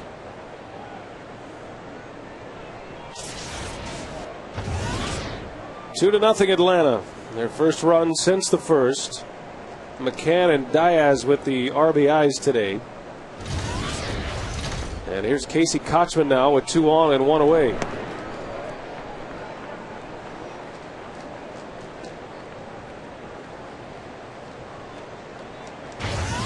Well, the Brewers are desperate to put something together here on the win side. They have not been able to win back-to-back games since late June. And it seems that every time the Brewers kind of get some momentum going, they've been losing the very next day. And it's been a frustrating month of July for Ken Maka and the rest of the Brew crew.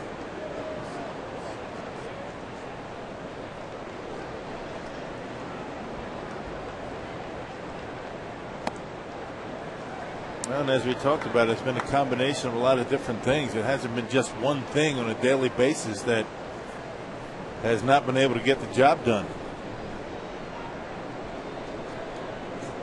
Put together winning streaks. You got to be able to put all aspects of the game together, and so far the Brewers really haven't been able to do that in a while.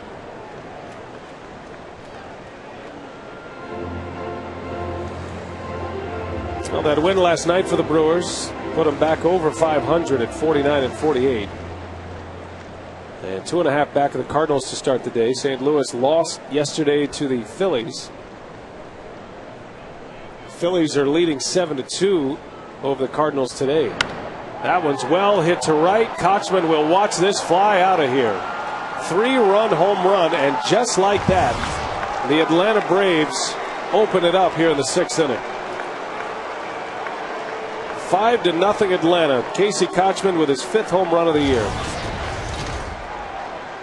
Now the dreaded home run ball bites Braden Looper. You don't mind giving up the home runs if they're solos, but those 3-run home runs, they hurt. And they hurt big, particularly when your team's not scoring runs. Kochman not known as a home run hitter, but Looper gave him a pitch middle in up in the zone and able to turn it around. A nice short stroke. Keeps the hands close to the body, able to get the barrel of the bat on it, and way out of here. Second deck and right.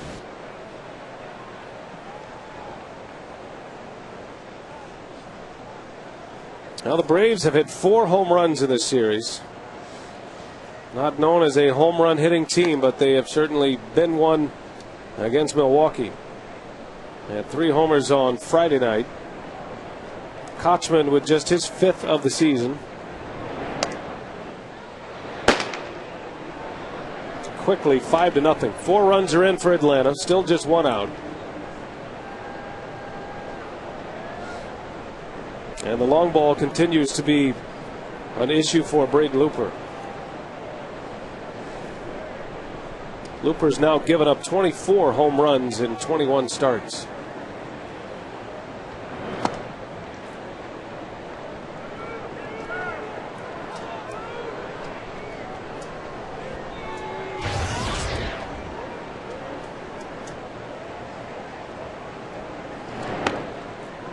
And Looper walks Kelly Johnson. Second walk. That is the 5th consecutive batter that has reached base against Looper in this inning. A walk, 3 hits, and now another walk. And here comes Bill Castro. Yeah, 4 walks, only 1 strikeout. Check that, 2 strikeouts for Looper today. It's amazing how he's able to command his pitches. 2nd through 5th, really doing a nice job. All of a sudden, that walked him can. Not able to locate his fastball, keep it down and on the corners.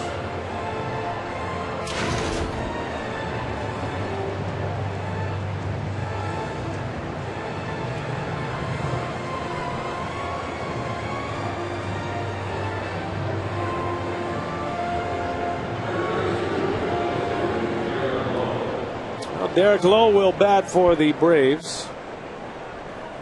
The Atlanta pitcher had a hit his last time up. He's up there to bunt this time. Pops it up. Kendall makes the play. Quickly out of the box. Out number 2.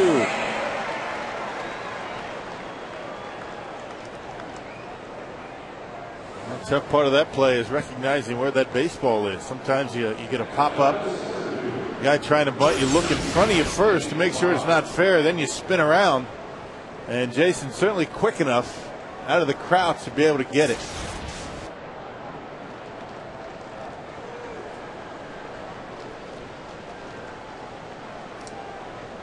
Two gone for Nate McLouth. Back at the top of the order, and the 8th man to bat in the inning. Runner takes off, nobody covering. Kendall doesn't bother with a throw. Johnson gets a huge jump. And a stolen base puts a Brave in scoring position. Not much of a lead, but a very good jump. Looper not paying much attention to him, and Jason just holds on to it. 5th stolen base for Johnson. And a base hit here will give the Braves a 6-0 lead. That one gets away from Kendall. And Johnson to third on a wild pitch or a passed ball. We'll see how they score it.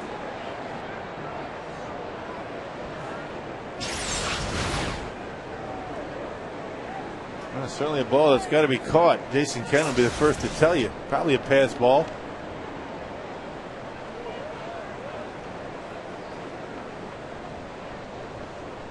Two and 0 with 2 away. McLouth to Lopez. Good play. Can he finish it off? He can. Felipe Lopez makes a terrific play. A little hobbled afterwards.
in a run in the first inning to give Atlanta an early lead. Prince Fielder has made a couple of nice plays at first base, and Felipe Lopez has a couple of nice plays as well. But the Atlanta Braves strike big time in the 6th. Matt Diaz with an RBI single. And then Casey Kochman delivers a 3-run home run. That took it from 2-0 to 5-0, just like that. That's where we sit as we head to the bottom of the 6th. Craig Counsell due to lead off. He'll be followed by Braun, then Fielder. Kind of keeping an eye on Felipe Lopez between innings. He made that play to end the inning on McLeod and walked back to the dugout gingerly. He's been nursing hamstring issues. We'll see if he's going to be able to continue. Counsell rolls one to Kochman, and out number 1.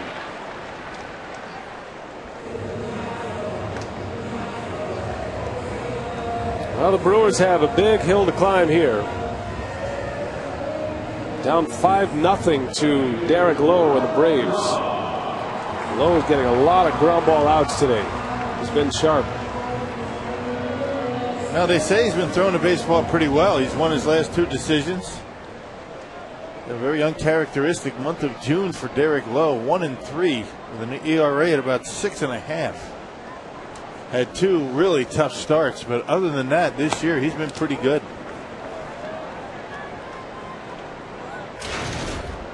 Lowe's been an all-star twice. Back in 2000 and then again in 2002. He has been a workhorse. Made at least 32 starts in his last 7 seasons. And has at least 12 wins over those 7 seasons.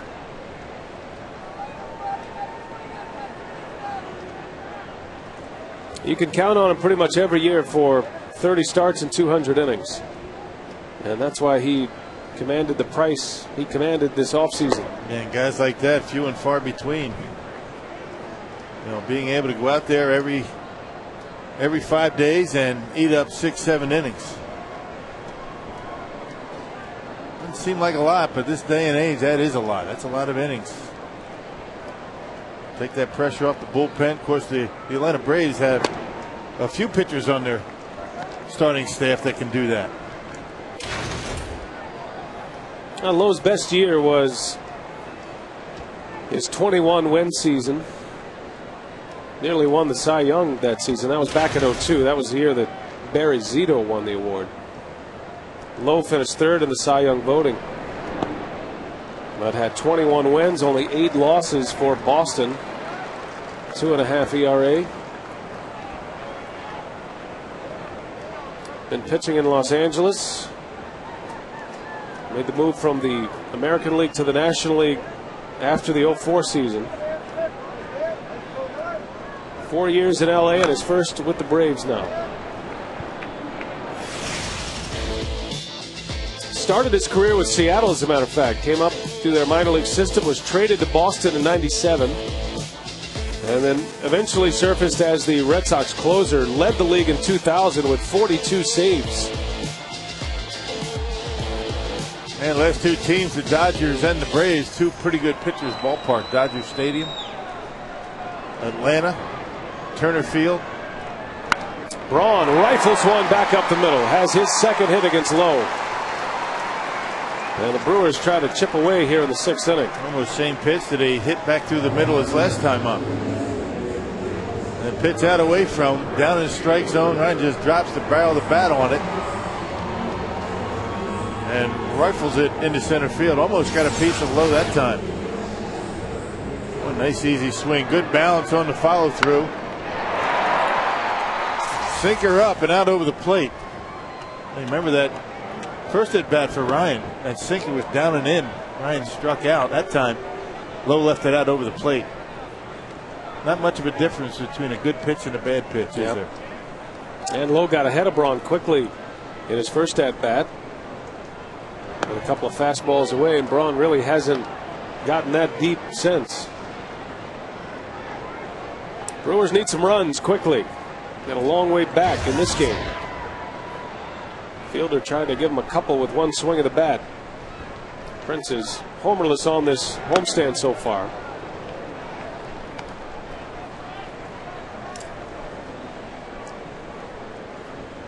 The Brewers' lone home run on this homestand was Ryan Braun's 2-run home run on Friday against Javier Vasquez.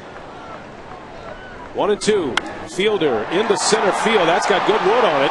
Back is McLeod, still going back, and he leaps up, makes the catch. Wow, what a play by Nate McLeod. Man, oh man. Yeah, he's something else. I'll tell you, Nate McLeod, you don't hear a whole lot about Nate McLeod as being one of the better center fielders in the league, but he certainly is. He doesn't play very deep. He's able to go back on the ball and make plays like that. Made that one look relatively easy. Looks like something off speed. Took a little bit off of it. Never took his eye off it and makes the leap in front of the wall. What made that play so tough, the fact that he plays shallow and had a long way to go to get it. And a lot of outfield, a lot of center fielders, they play deep and they're going to make that play easily. Last year's Gold Glove Award winner in the outfield, McLeod, flags it down and robs fielder of extra bases. 2 outs in the inning. The Braves, during this run of success here in the month of July, have tightened up their defense, and it was a surprise to us when we went to Atlanta in early June at how poorly the Braves were playing defensively. They have some good quality defensive players on their roster. Hard into left center. This one's well hit, and this one's not coming back. Corey Hart with a 2-run homer, ending a long drought for Hart, his first homer since June 17th. And with one swing of the bat, the Brewers are on the board. It's 5-2 Atlanta. Boy, only the 6th home run allowed by Derek Lowe, actually 7th home run. Corey able to get one up in the strike zone and hit it a ton into left center. Well, he stayed back nicely on that. Didn't try to go out after it. Stayed back, let it get to him right down the middle of the plate, and hit it well. Home run hitters know when they get him, and Corey knew it right away as soon as it hit the bat. Powerball home run number 10 for Hart.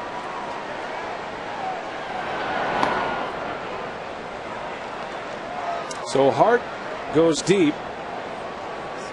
2-run home run, the second hit of the inning. And I'm witnessing something that I've never witnessed here. But let me rub my eyes off. It's raining. It's raining at Miller Park. And Derek Lowe's looking up like, don't you guys have a roof? And the roof's not moving. Not going to last very long, apparently. A bouncer and a base hit. J.J. Hardy keeps it going here. And the rain has stopped. Yeah. That's about as isolated of a thunderstorm as you could possibly have. Yeah, a little bit of a mist, and it left as soon as it got here. Not too many better of evaluating weather patterns than Gary Vandenberg and his group. That was a shocker. Head groundkeeper here at Miller Park. All right, well, Jody Garrett with a chance here.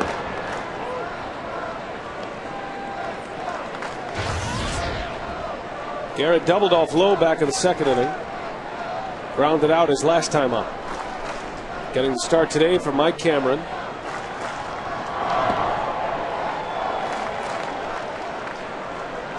It looked like something you'd see on a movie set. You know, the artificial rainmaker. Just turned it on for about a minute. Then they turned it off.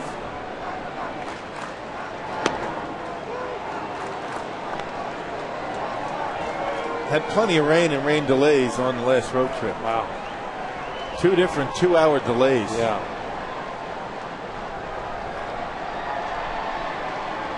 Plenty of Gene Kelly for everyone. Yeah.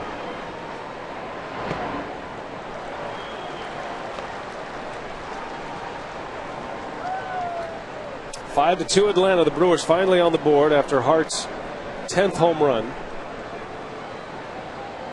The roof stays open. Garrett trying to do some damage here. And a bouncer. Johnson's got it. Bobbles. And Garrett is safe. A pinball that just got by Kochman. Even if Johnson comes up with it, the second baseman, it's going to be a tough out at first with Lowe having to cover. Yeah, a couple of base hits for Jody Garrett. Boy, he needed those. He's been struggling as a member of the Brewers. Beats it into the ground, out of the reach of Kochman, and Kelly Johnson couldn't come up with it. As you mentioned, Garrett with good speed would have beat it anyway. Well, now a long ball. The Brewers are tied. And just keep it going. So the Brewers with some 2-out lightning in the 6th.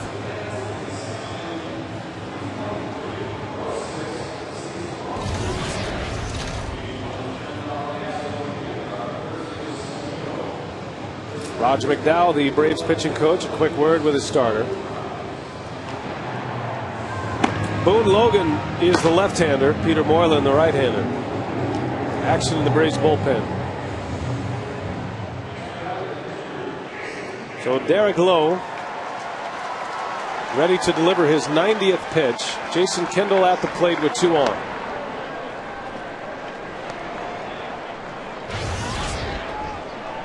Kendall singled off Lowe in the 5th. He led off the inning with a single to right. Lowe got a double play to end the frame.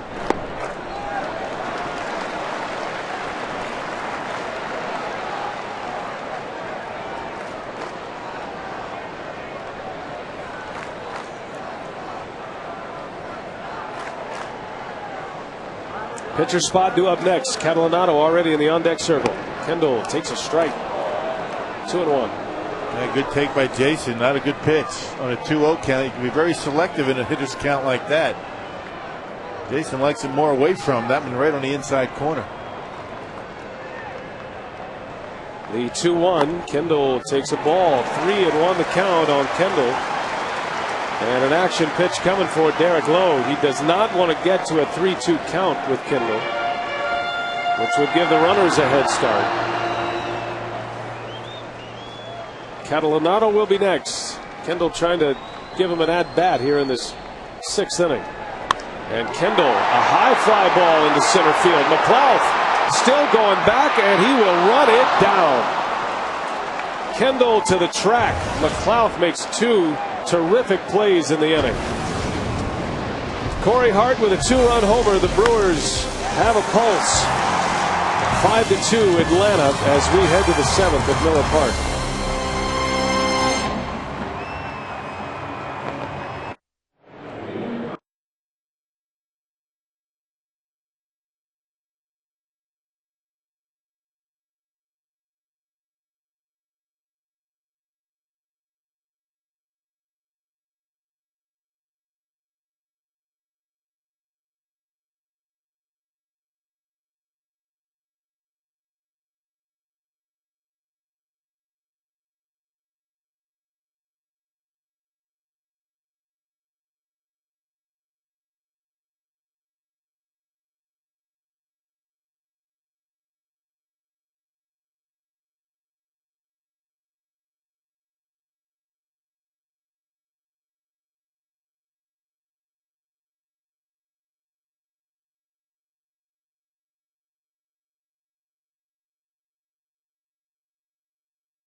Sponsor of the Milwaukee Brewers and the Tundra Territory at Miller Park.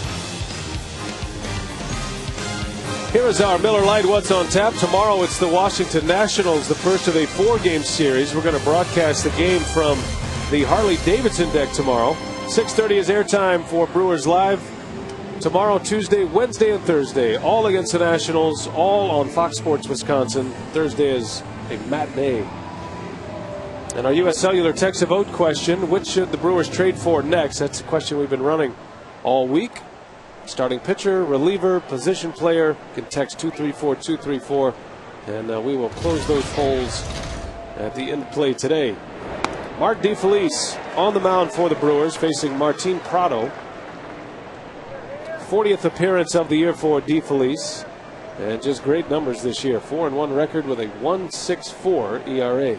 And hasn't given up a run in his last 7 outings. Last pitched on Wednesday at Pittsburgh, 2/3 of an inning, so he's well rested. DeFelice will face Prado, Escobar, and McCann, 2, 3, and 4 in the Braves order. Atlanta with a 4-run 6th inning against Braden Looper, as DeFelice strikes out Prado promptly on 3 pitches. Braden Looper's final numbers: 6 innings, 7 hits, gives up 5 runs. Cut fastball, and Prado not the first to fall victim to that pitch. Been a good one.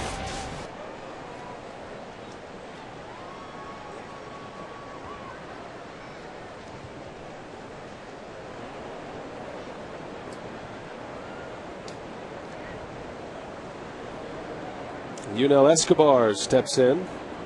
0 for 2 today with a walk. Loves to swing at the first pitch.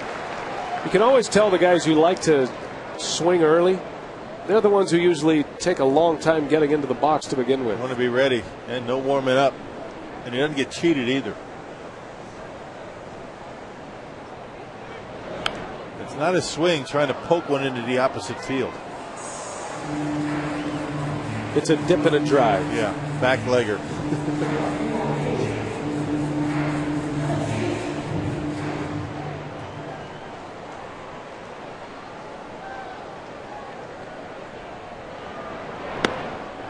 Able to lay off the top pitch. DeFelice and his exceptional cut fastball saved his career. Escobar off the end of the bat. Easy play for Braun for out number 2. Hey, Brewer fans, can you guess which Little Leaguer is now in the majors looking Friday's Milwaukee Journal Sentinel with a Know This Pro Player sweepstakes that's sponsored by U.S. Cellular?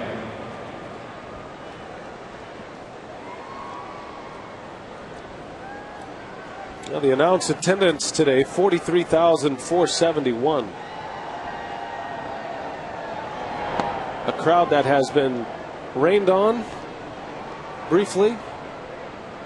It's the day where you could get rained on and get a sunburn all in the same day, the same afternoon. Well, lately, anytime you see sun, it's a bonus. And a lot of interesting weather all across the Midwest so far this year. Unseasonably cool. McCann down the right field line, and that one is hooking, and it is a foul ball, says Mike Everett very slowly.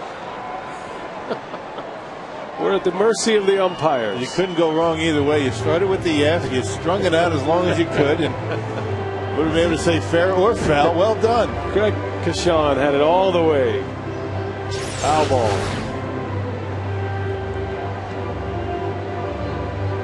And he tried to pull the hands in and keep it fair, but couldn't do it.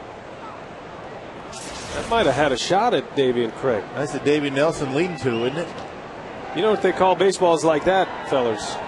Ugly finders. That must have been for you. Yeah, right. I had it foul all the way. Good eyes out there. Yep. Good eyes. That's why I have my back to the action. They ought to turn around. They should. That's disrespectful. I don't think they can. Well, McCann has hit one plenty fair this time. Boy, this guy is having a day.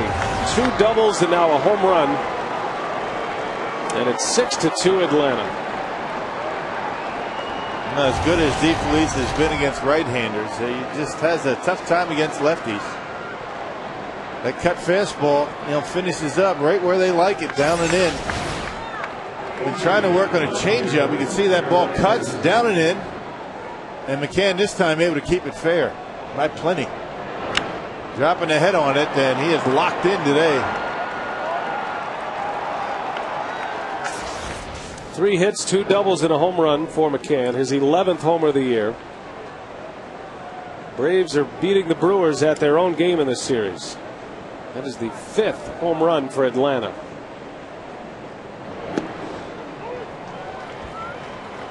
Six to 2 as the roof begins to close.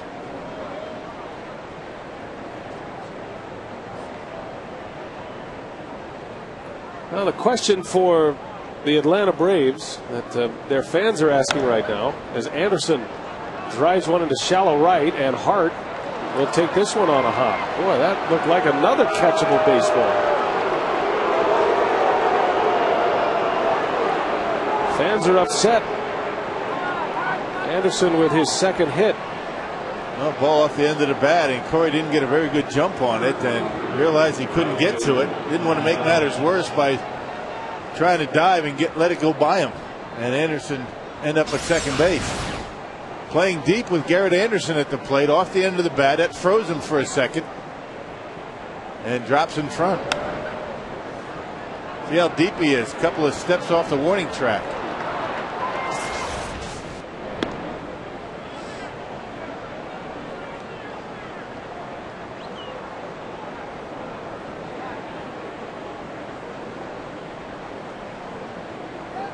And here comes Bill Castro once again. Talking about the Braves, though, Rock, you're wondering right now, and we've seen them both sides. We saw them in June when they were a struggling ball club. Their offense was not producing much. And you're wondering, are they just hot, or are they now a playoff caliber type team? Well, they're always going to be in contention within striking distance with the pitching that they have. It's amongst the best in baseball. Anytime you have that kind of pitching, and they continue to play good defense, you know, offense is going to come and go, not just for the Braves. I mean, that's every team. We've seen it with the Brewers quite a bit. You can't rely on just offense to win divisional titles and get to the playoffs. You need the pitching and defense that has to show up just about every day, because offense is always going to be hot and cold. There's no way around it. Diaz into right center, and Jody Garrett runs it down. So the inning ends, but Brian McCann homers for the Braves to give them a 6-2 lead. McCann's third hit of the game, and we turn it over to Rob Edwards, the public address system, for today's rendition of God Bless America.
Getting ready for Brewers Live postgame at 6-2 right now. Braves Nate McLouth last inning. His defense 2 times, Davey, really preventing the Brewers from scoring more. They had 4 hits, only got the 2 runs. That's right, and Nate McLouth, one of the best center fielders in the league, took great drop steps to the ball, kept his eye on it. He knew right there he could go. But the one on Prince, I mean, it was outstanding. Drop step to the ball, ran to where he needed to do, jump up and made a nice catch. Really prevented a big inning for the Brewers. And that'll be part of our instructional after the game. An outfielder's first step coming up on Brewers Live postgame, Brian. All right, Craig, Davey, thanks a lot. Mike Gonzalez on the mound for the Atlanta Braves. Used to be their closer. He has lost that job to Rafael Soriano, and he's been banged up a little bit.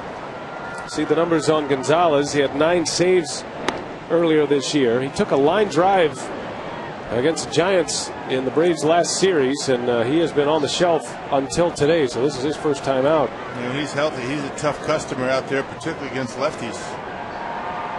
And one of those left-handed pitchers that is very effective against right-handers as well. Took that line drive on the left forearm. Apparently he's okay. That was his pitching arm, and it knocked him out of the game. Bill Hall pinch hitting for DeFelice. The Brewers are down 4 runs as we play at the bottom of the 7th.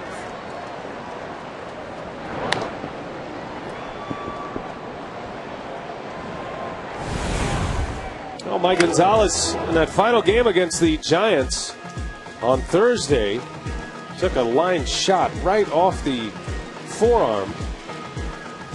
Pitching in back-to-back games, and he was unable to continue in that one and has not been available in this series until today.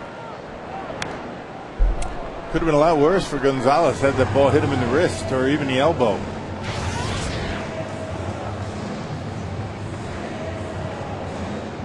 As the Brewers can attest, Dave Bush has been on the disabled list. Been a part of a month. It's possible that Bush could return by mid-August. That's what Ken Maka is hoping for. Bush continues a throwing program on his way back.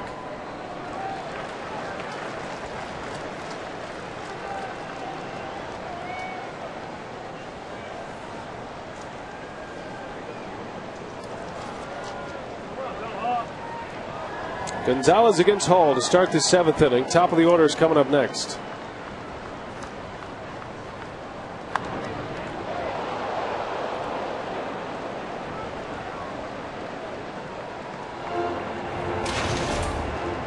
Hall getting an occasional start against a left-handed starting pitcher these days. Mostly used as a defensive replacement and a pinch hitter.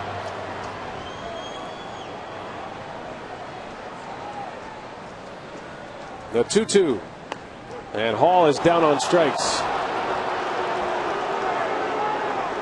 Yeah, breaking ball right on the inside corner. And Billy, a strikeout victim. The forced strikeout by Atlanta pitching here today, and that one catching the edge.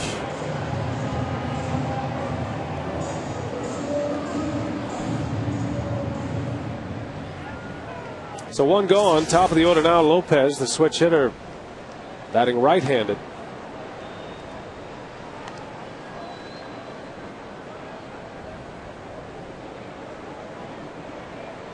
Lopez has a hit today. He's 1 for 3. Rolled into a double play his last time up.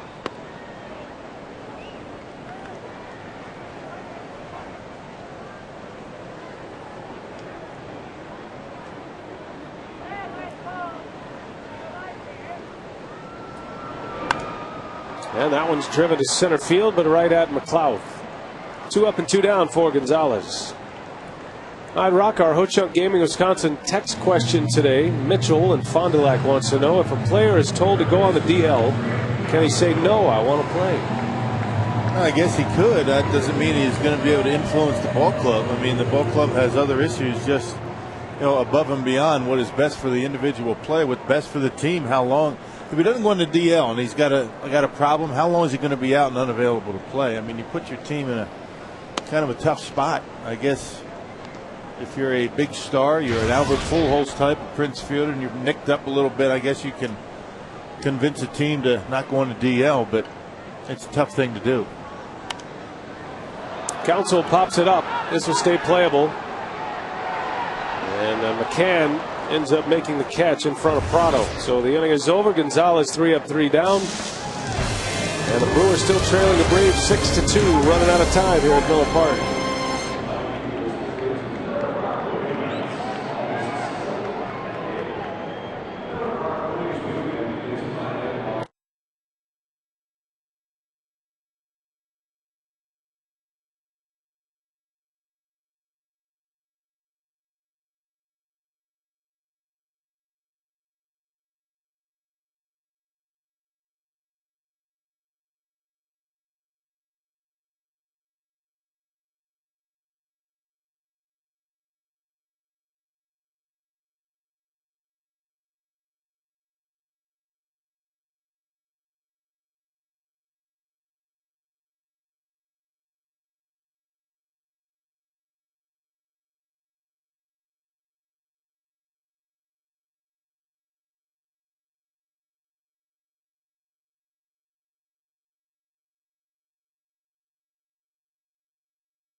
For info on movie titles and to buy tickets, go to brewers.com/movies. I want to send out our birthday wishes for Wayne Slayton. He's 70 years old today in Beaver Dam, Wisconsin. Happy birthday, Wayne Slayton. Mike Burns on the mound for the Brewers. A spot in the rotation was skipped today. He was scheduled to start today, but they bumped up Braden Looper to make the start. So Burns working out of the bullpen. This is Casey Kochman, who greets him with a base hit to right. Yeah, rough outing his last time out. He bumped his start, and apparently Tim Dillard's going to make the start on Tuesday. And Burns, his second relief appearance. First one very good in Florida. Pitched 4 scoreless innings. Down in Miami out of the bullpen. Now, we saw Tim Dillard earlier today. He arrived at the ball club today, and he was throwing a bullpen in the second inning, as a matter of fact. So all signs point towards Tim Dillard starting on Tuesday. There's Tim. Saw him a lot last year. He pitched well this spring. One of the last to be cut from the Major League roster. 26 years of age. He's a good young pitcher. I'm anxious to see what he can do. Dillard won 10 games in AAA Nashville this year, and he's coming off his 10th win last Wednesday. Rock, he went 8 innings, just 1 hit to pick up his 10th win of the year. Well, what we saw from him in spring training and last year out of the bullpen from Milwaukee, good sinker, good slider, and as we talked about today with respect to Derek Lowe and Braden Looper, got to come up with another pitch. Johnson hammers one to deep center field, and that will bounce off the wall. Kochman will be held around third. A double for Kelly Johnson. And the Braves have started this 8th inning with back-to-back hits. Well, you kind of get spoiled here at Miller Park watching Mike Cameron in center field flagging those down. I mean, Jody Garrett had a long way to go, came up short. That's why you never want to take Mike Cameron for granted. He usually makes plays like that out in center field, but a tough one for Jody Garrett.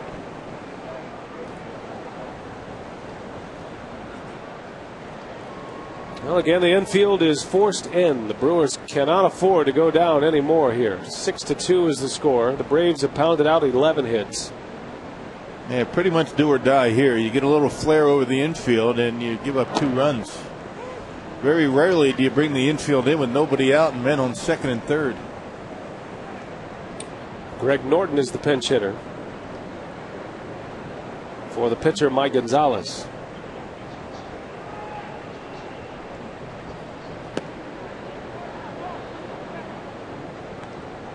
Philadelphia beat the Cardinals today. 9-2 was the final score. All of the Philly sluggers with home runs today: Ibanez, Ryan Howard, Chase Utley, Jimmy Rollins. They all homered today. Ibanez hit his 26, Ryan Howard number 25, Utley 22, and Rollins homering in consecutive games. He has 10.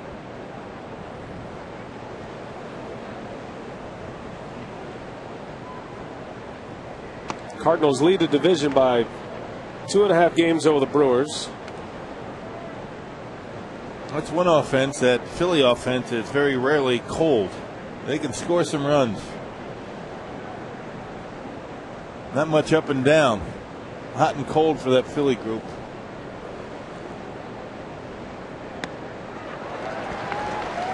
Well, Norton strikes out. Big strikeout for Burns, out number 1 in the inning. And back to the top of the order here. Now, how about we take a look at our Mercedes-Benz E-Class attention assist of the game.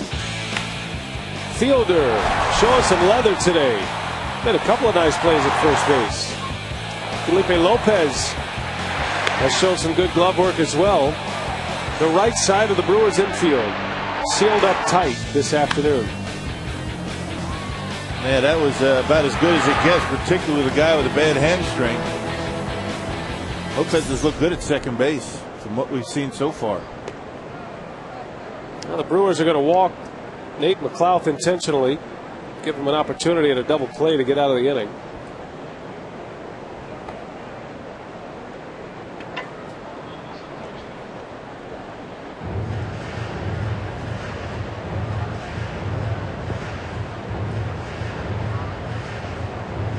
Washington tomorrow. John Lennon pitched today for the Nationals. He's been their best starter. So in that 4-game series against the Nationals, the Brewers won't have to see John Lennon. The Nationals are 29-68. They're in extra innings at home today against the Padres, tied at 2 in the 10th inning. So they can play all day if they want.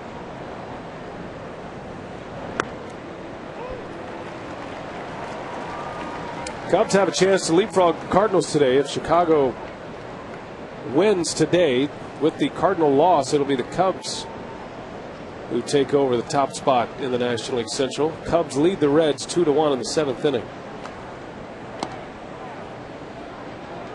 I think any of the 4 teams right now in that National League Central, the Cardinals, the Cubs, the Astros, and the Brewers, whoever ends up on top on a daily basis is wondering, how did we get here? Right. Well, at least right now. I mean, that's what's so nice about the situation the Brewers are in. I mean, I guess you could look at it one of 2 different ways: glass half empty or half full. They played better. They could actually have a pretty comfortable lead in this division, but since they haven't, it's nice to know that you're still within striking distance.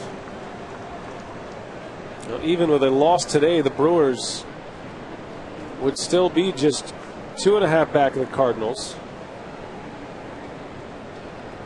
3 back of the Cubs if the Cubs hang on to win. You know, you think about the Brewers, they haven't won a series since late June, the last series in June when they took 2 out of 3 from the Mets.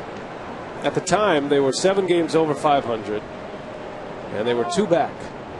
So they haven't won a series in a month, and yet they're going to lose a game, maybe a half a game. Half a game, yeah.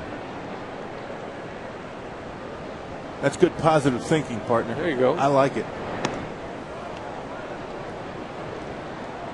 But that kind of luck's not going to last forever, though. At some point, this team is going to have to put something together and put a nice stretch. Not necessarily big winning streaks, 7, 8, 9 in a row, but play a little bit more consistency. Win some series for about 4 or 5 series in a row. That one is hammered to center field. Garrett's got. Oh, he drops it. Jody Garrett drops the baseball, and another run is going to score. Wow. Boy, nothing going right. It's possible that the run scores anyway, but at least there would have been 2 outs.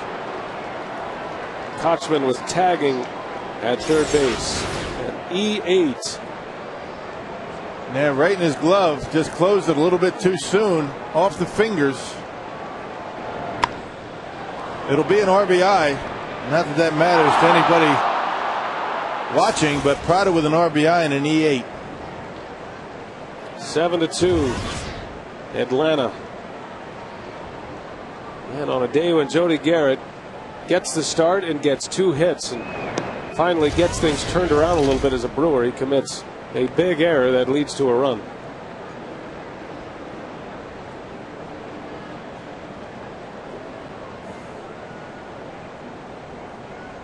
Still just 1 out, bases loaded. Escobar at the plate.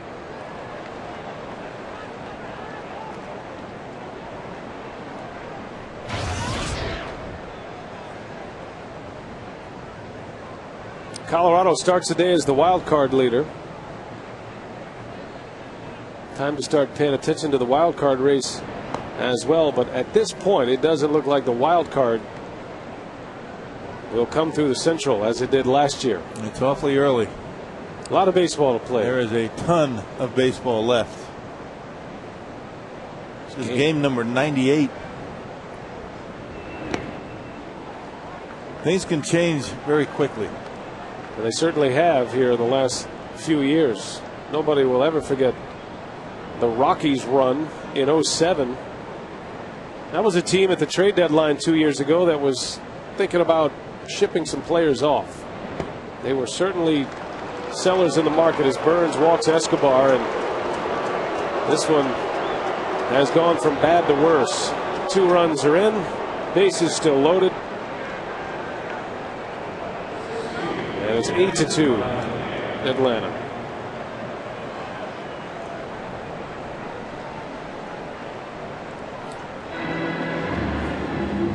Well, as much talk as there is on the race, and certainly that's what we watch and fans are watching, but as for the players, and Ken Maka, too early to talk about the race. They're trying to get their own house cleaned up a little bit.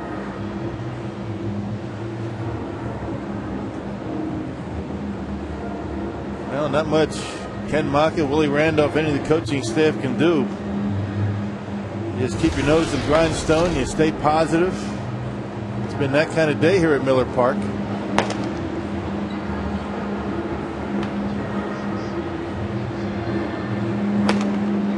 But this is certainly not a very good showing today.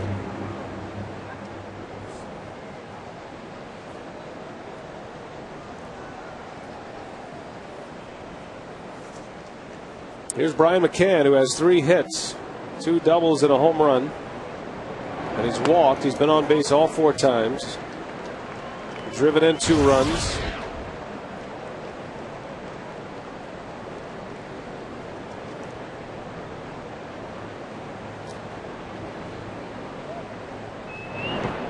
Milwaukee, one of the worst teams during the day in baseball, which is hard to figure. They're 11-21, 10 games under 500 in the daytime.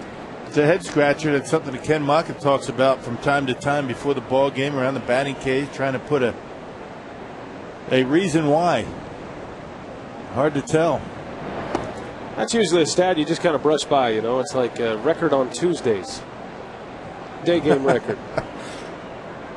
But it's a story for the Brewers. I think it's a little bit more to it. Day games as opposed to, you know, maybe Tuesdays or Wednesdays or games where they wear the blue uniforms and things like that. But hey, look at some of the batting averages for some of the Brewer players in the daytime. I mean, it's certainly an issue, and nobody can really put a finger on why.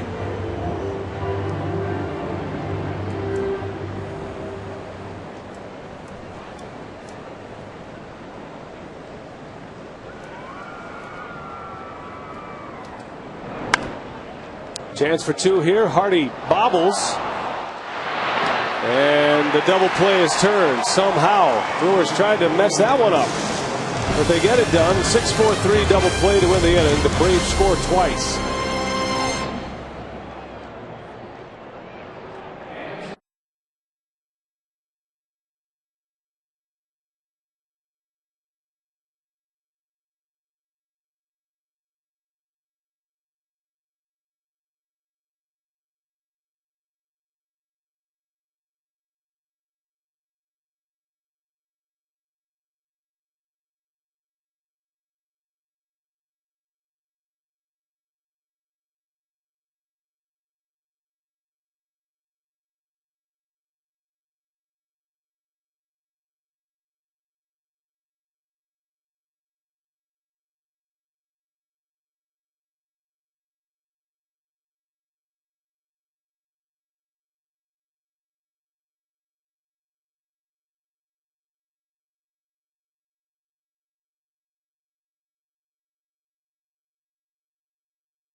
And Ryan Braun set to lead off here in the 8th. You see what Braun has done at the plate, presented by Wendy's. Derek Lowe struck him out in the first, but back-to-back singles off Lowe his last 2 times up. Atlanta has a new pitcher. Peter Moreland is in. Sidewinding right-hander, making his 55th appearance, and riding a comfortable lead right now. 8-2, the Braves lead the Brewers in the 8th.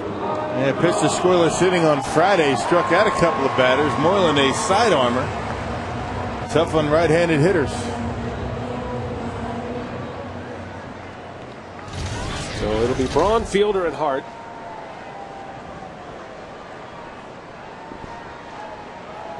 Atlanta has scored 7 of their 8 runs in the last 2 innings. Excuse me, the last 3 innings. Had the 4-run 6th inning.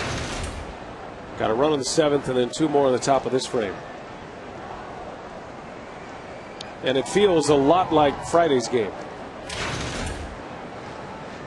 A 9-4 Atlanta win, but a game that was tied at 4 and a 1-run game until the 8th.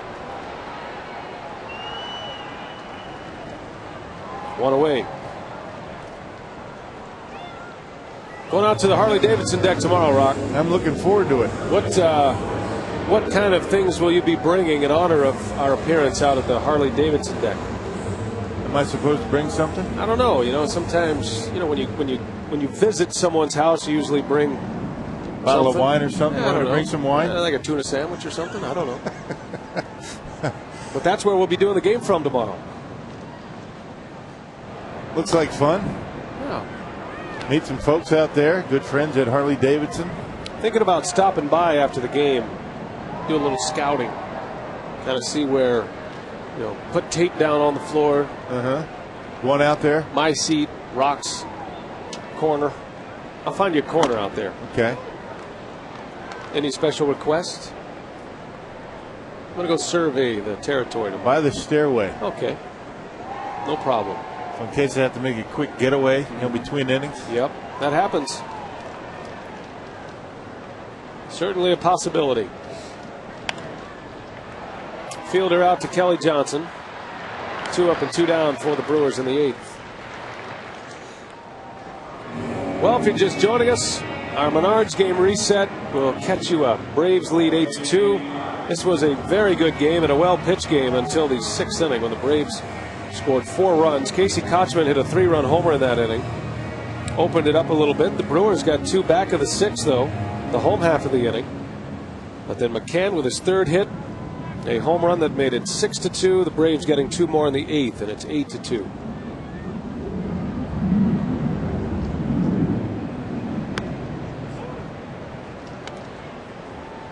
Corey Hart's home run in the 6th inning made it a 3-run game. And then the Brewers actually brought the tying run to the plate in the 6th. Hey, Jason Kendra nearly hit one out of here to tie it up. Took Nate McLeod back to the warning track. 3 batters prior to Kendall, Corey Hart belted his 10th home run. And his first home run in 6 weeks. One of the few pitches that the Brewers were able to elevate against Derek Lowe today. Did a nice job getting the ground ball out, as he always does.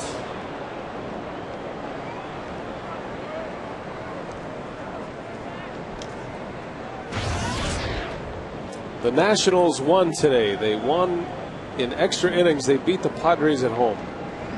A 3-2 win for Washington. That game just completed. So they'll be boarding a plane and heading to Milwaukee shortly. Hart strikes out. Inning is over. We head to the 9th at Miller Park. Atlanta 8, Milwaukee 2.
for Mike Burns, who gives up a couple of runs in his inning of work.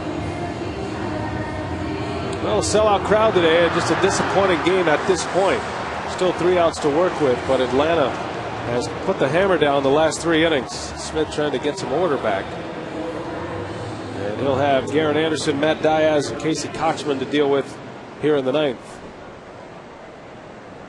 Well, Smith on Friday, an inning and 2/3, gave up 3 runs, including a home run in that ball game. Giving up 7 home runs in his 18 appearances.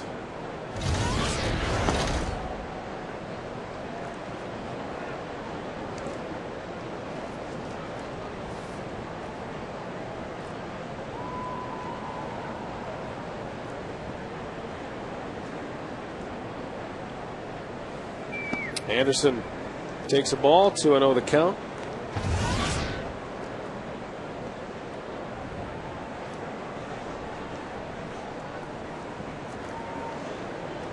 Anderson today has 2 hits.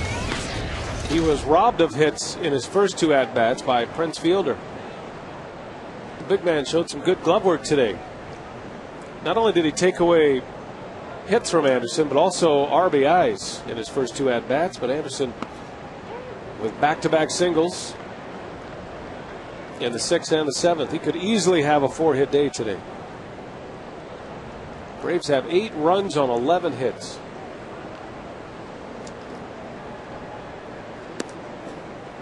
Anderson draws the walk.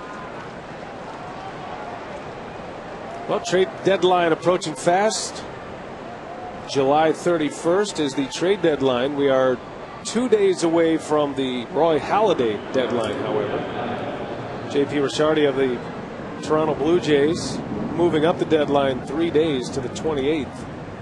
Halladay is scheduled to start again on the 29th. One of the many factors why the Blue Jays are anxious to get a deal done. So these are exciting times right now for baseball fans, especially for fans of teams who are in a pennant race. And a very busy time for general managers. Hey, it looked as though the Blue Jays had a deal with the Phillies, but the Phillies apparently rejected the deal and what the Toronto Blue Jays wanted in return for Halladay. And the longer this goes on and the fewer starts Halladay is going to make this season with whatever team, if he is going to be traded, it becomes a little bit less appealing. Council's got it. Fires to Lopez, and a nice turn at second for the double play. 5-4-3 double play. And 2 outs in the 9th. Well, Craig Counsell continues to just get the job done on a daily basis. Able to turn the double play. Let's close the polls. Rock, U.S. Cellular text to vote question. And the fans have spoken here. 82% saying the Brewers should trade for a starter next. We've kept that question going all week. We'll have a brand new U.S. Cellular question tomorrow, brimming with anticipation.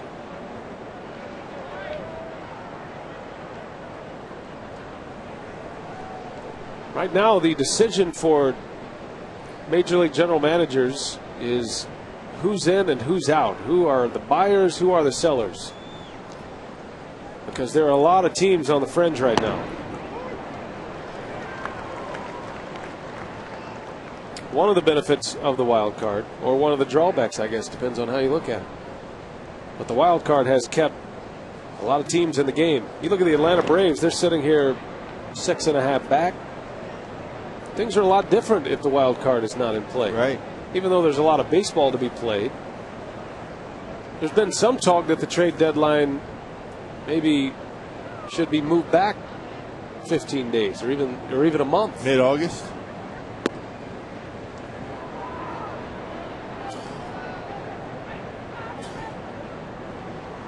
Not sure how many blockbuster deals would happen at the end of August. I mean, if you think about it, I mean, that pitcher, if the other rule that says if the pitcher's not with a team by September 1st isn't on the roster, I guess if it was the end of August, he would still be eligible. But if you only get maybe 5 starts out of a guy, take Roy Halladay, how much are you willing to give up? Not much. Kind of evolves into a more of a Caribbean baseball feel at that point.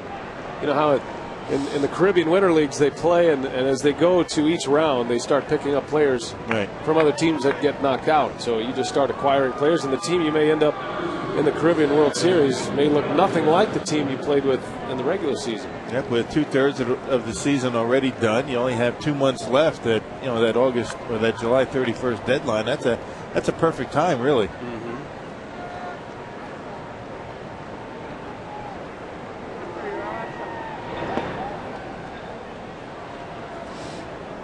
So you like it just the way it is? I do. You can still make a deal, but teams can block the deal. They can claim a player off of waivers. Got to clear waivers, and then you can make the trade. Doesn't happen very often, but it can.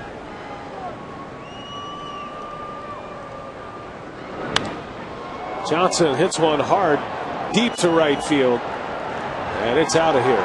2-run home run for Kelly Johnson.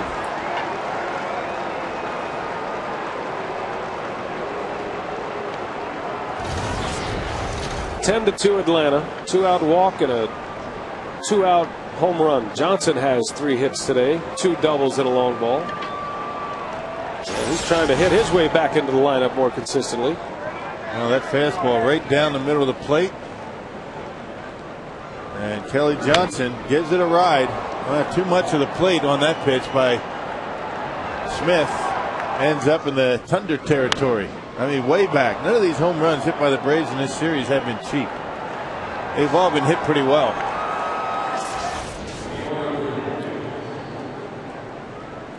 Amazing. I guess Bobby Cox has to feel pretty good. He looks like he's going to be able to pick up a win here today without having to use Chipper Jones. Gives him a full day off. As a matter of fact, Jones was in the on-deck circle. He was ready to pinch hit. And after that home run, Bobby Cox says, take the entire day off, Chipper. So it's Diori Hernandez batting. 8th home run allowed by Smith. That's a lot of homers. And the 6th Braves home run in the series. 3rd today. And that Brewers earned run average continues to get battered. So a strikeout to end the inning. Braves get 2 more. 10-2 Atlanta. To the bottom of the 9th we go.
For the Brew Crew, this was a good game until the 7th inning. Bruisers kind of hanging in there. It was a very well-pitched game between Derek Lowe and Braden Looper until Atlanta scored 4 runs in the 6th.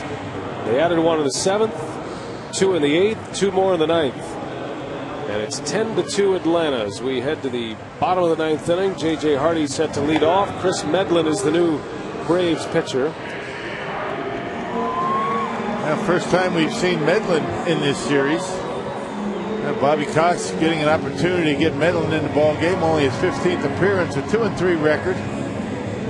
37 strikeouts though in 36 innings, so apparently he's got good stuff. He's a strikeout pitcher.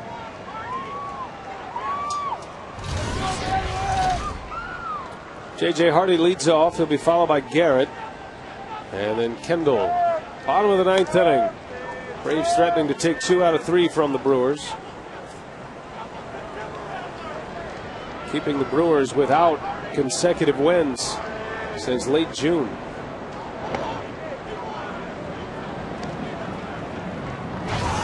Got the Nationals tomorrow. The next 7 games beginning tomorrow will be against Washington for 4 and San Diego for 3.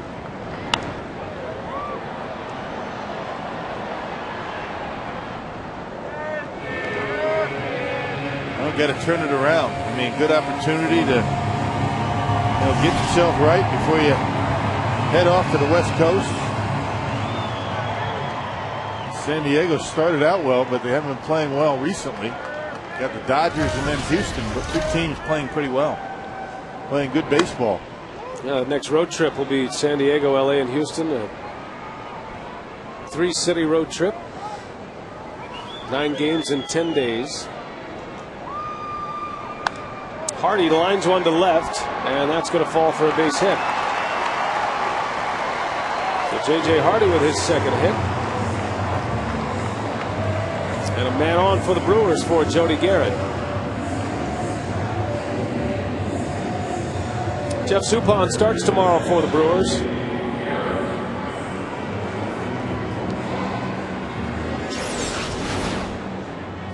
Still waiting on an official announcement on Tuesday's starter. That is supposed to come after the game. So Craig and Davey, Telly, they'll have that for you. Brewers Live postgame. But all evidence points to Tim Dillard as the Tuesday starter. Tomorrow it's Craig Stammen for Washington.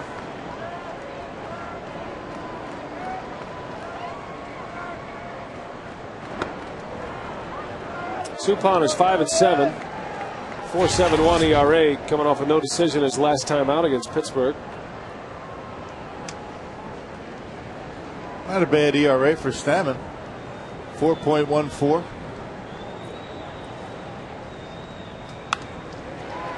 Oh, great diving catch by Escobar. Caught it on the fly, so no chance for a double play there. Escobar has played well defensively in this entire series.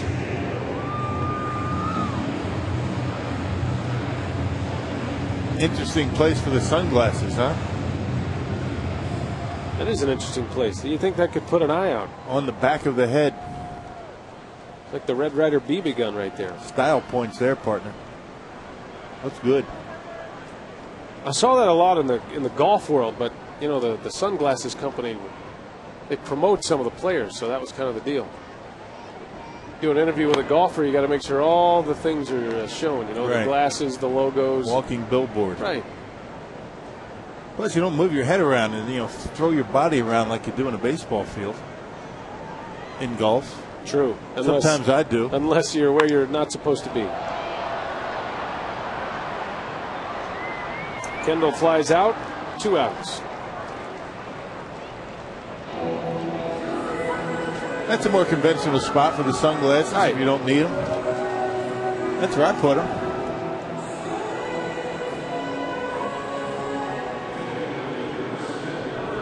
That'd be the last place I'd put them. Now, you don't put them there if you buy them yourself. I mean, if you actually have to pay for them and you're worried about breaking them. That's exactly right. See, you have found the remedy there. I like that. There's a lot of things, like batting gloves. Right. No real regard for those sunglasses, really.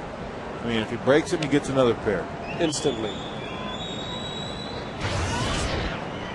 Now, you and I, we're at $150, $200. Yeah. Well, we wouldn't have them in the first place.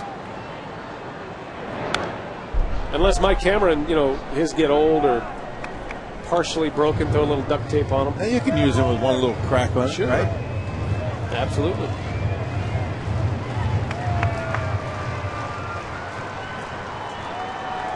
That's actually the current state of my sunglasses right now, with the crack in the middle. Is that right? Mm-hmm. What happened? Not sure. I think just experience. Had them a while. 2-1 to Catalanato, pinch hitting here in the ninth.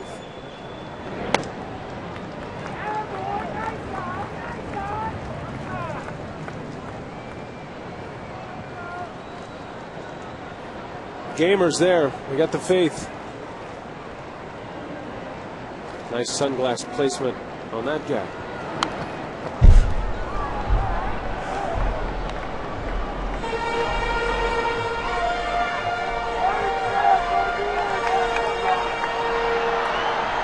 Well, you needed the sunglasses earlier today. The roof was open, bright sunny day, but the clouds rolled in. Actually, it rained inside Miller Park. The roof was open, but we saw rain. People got wet briefly.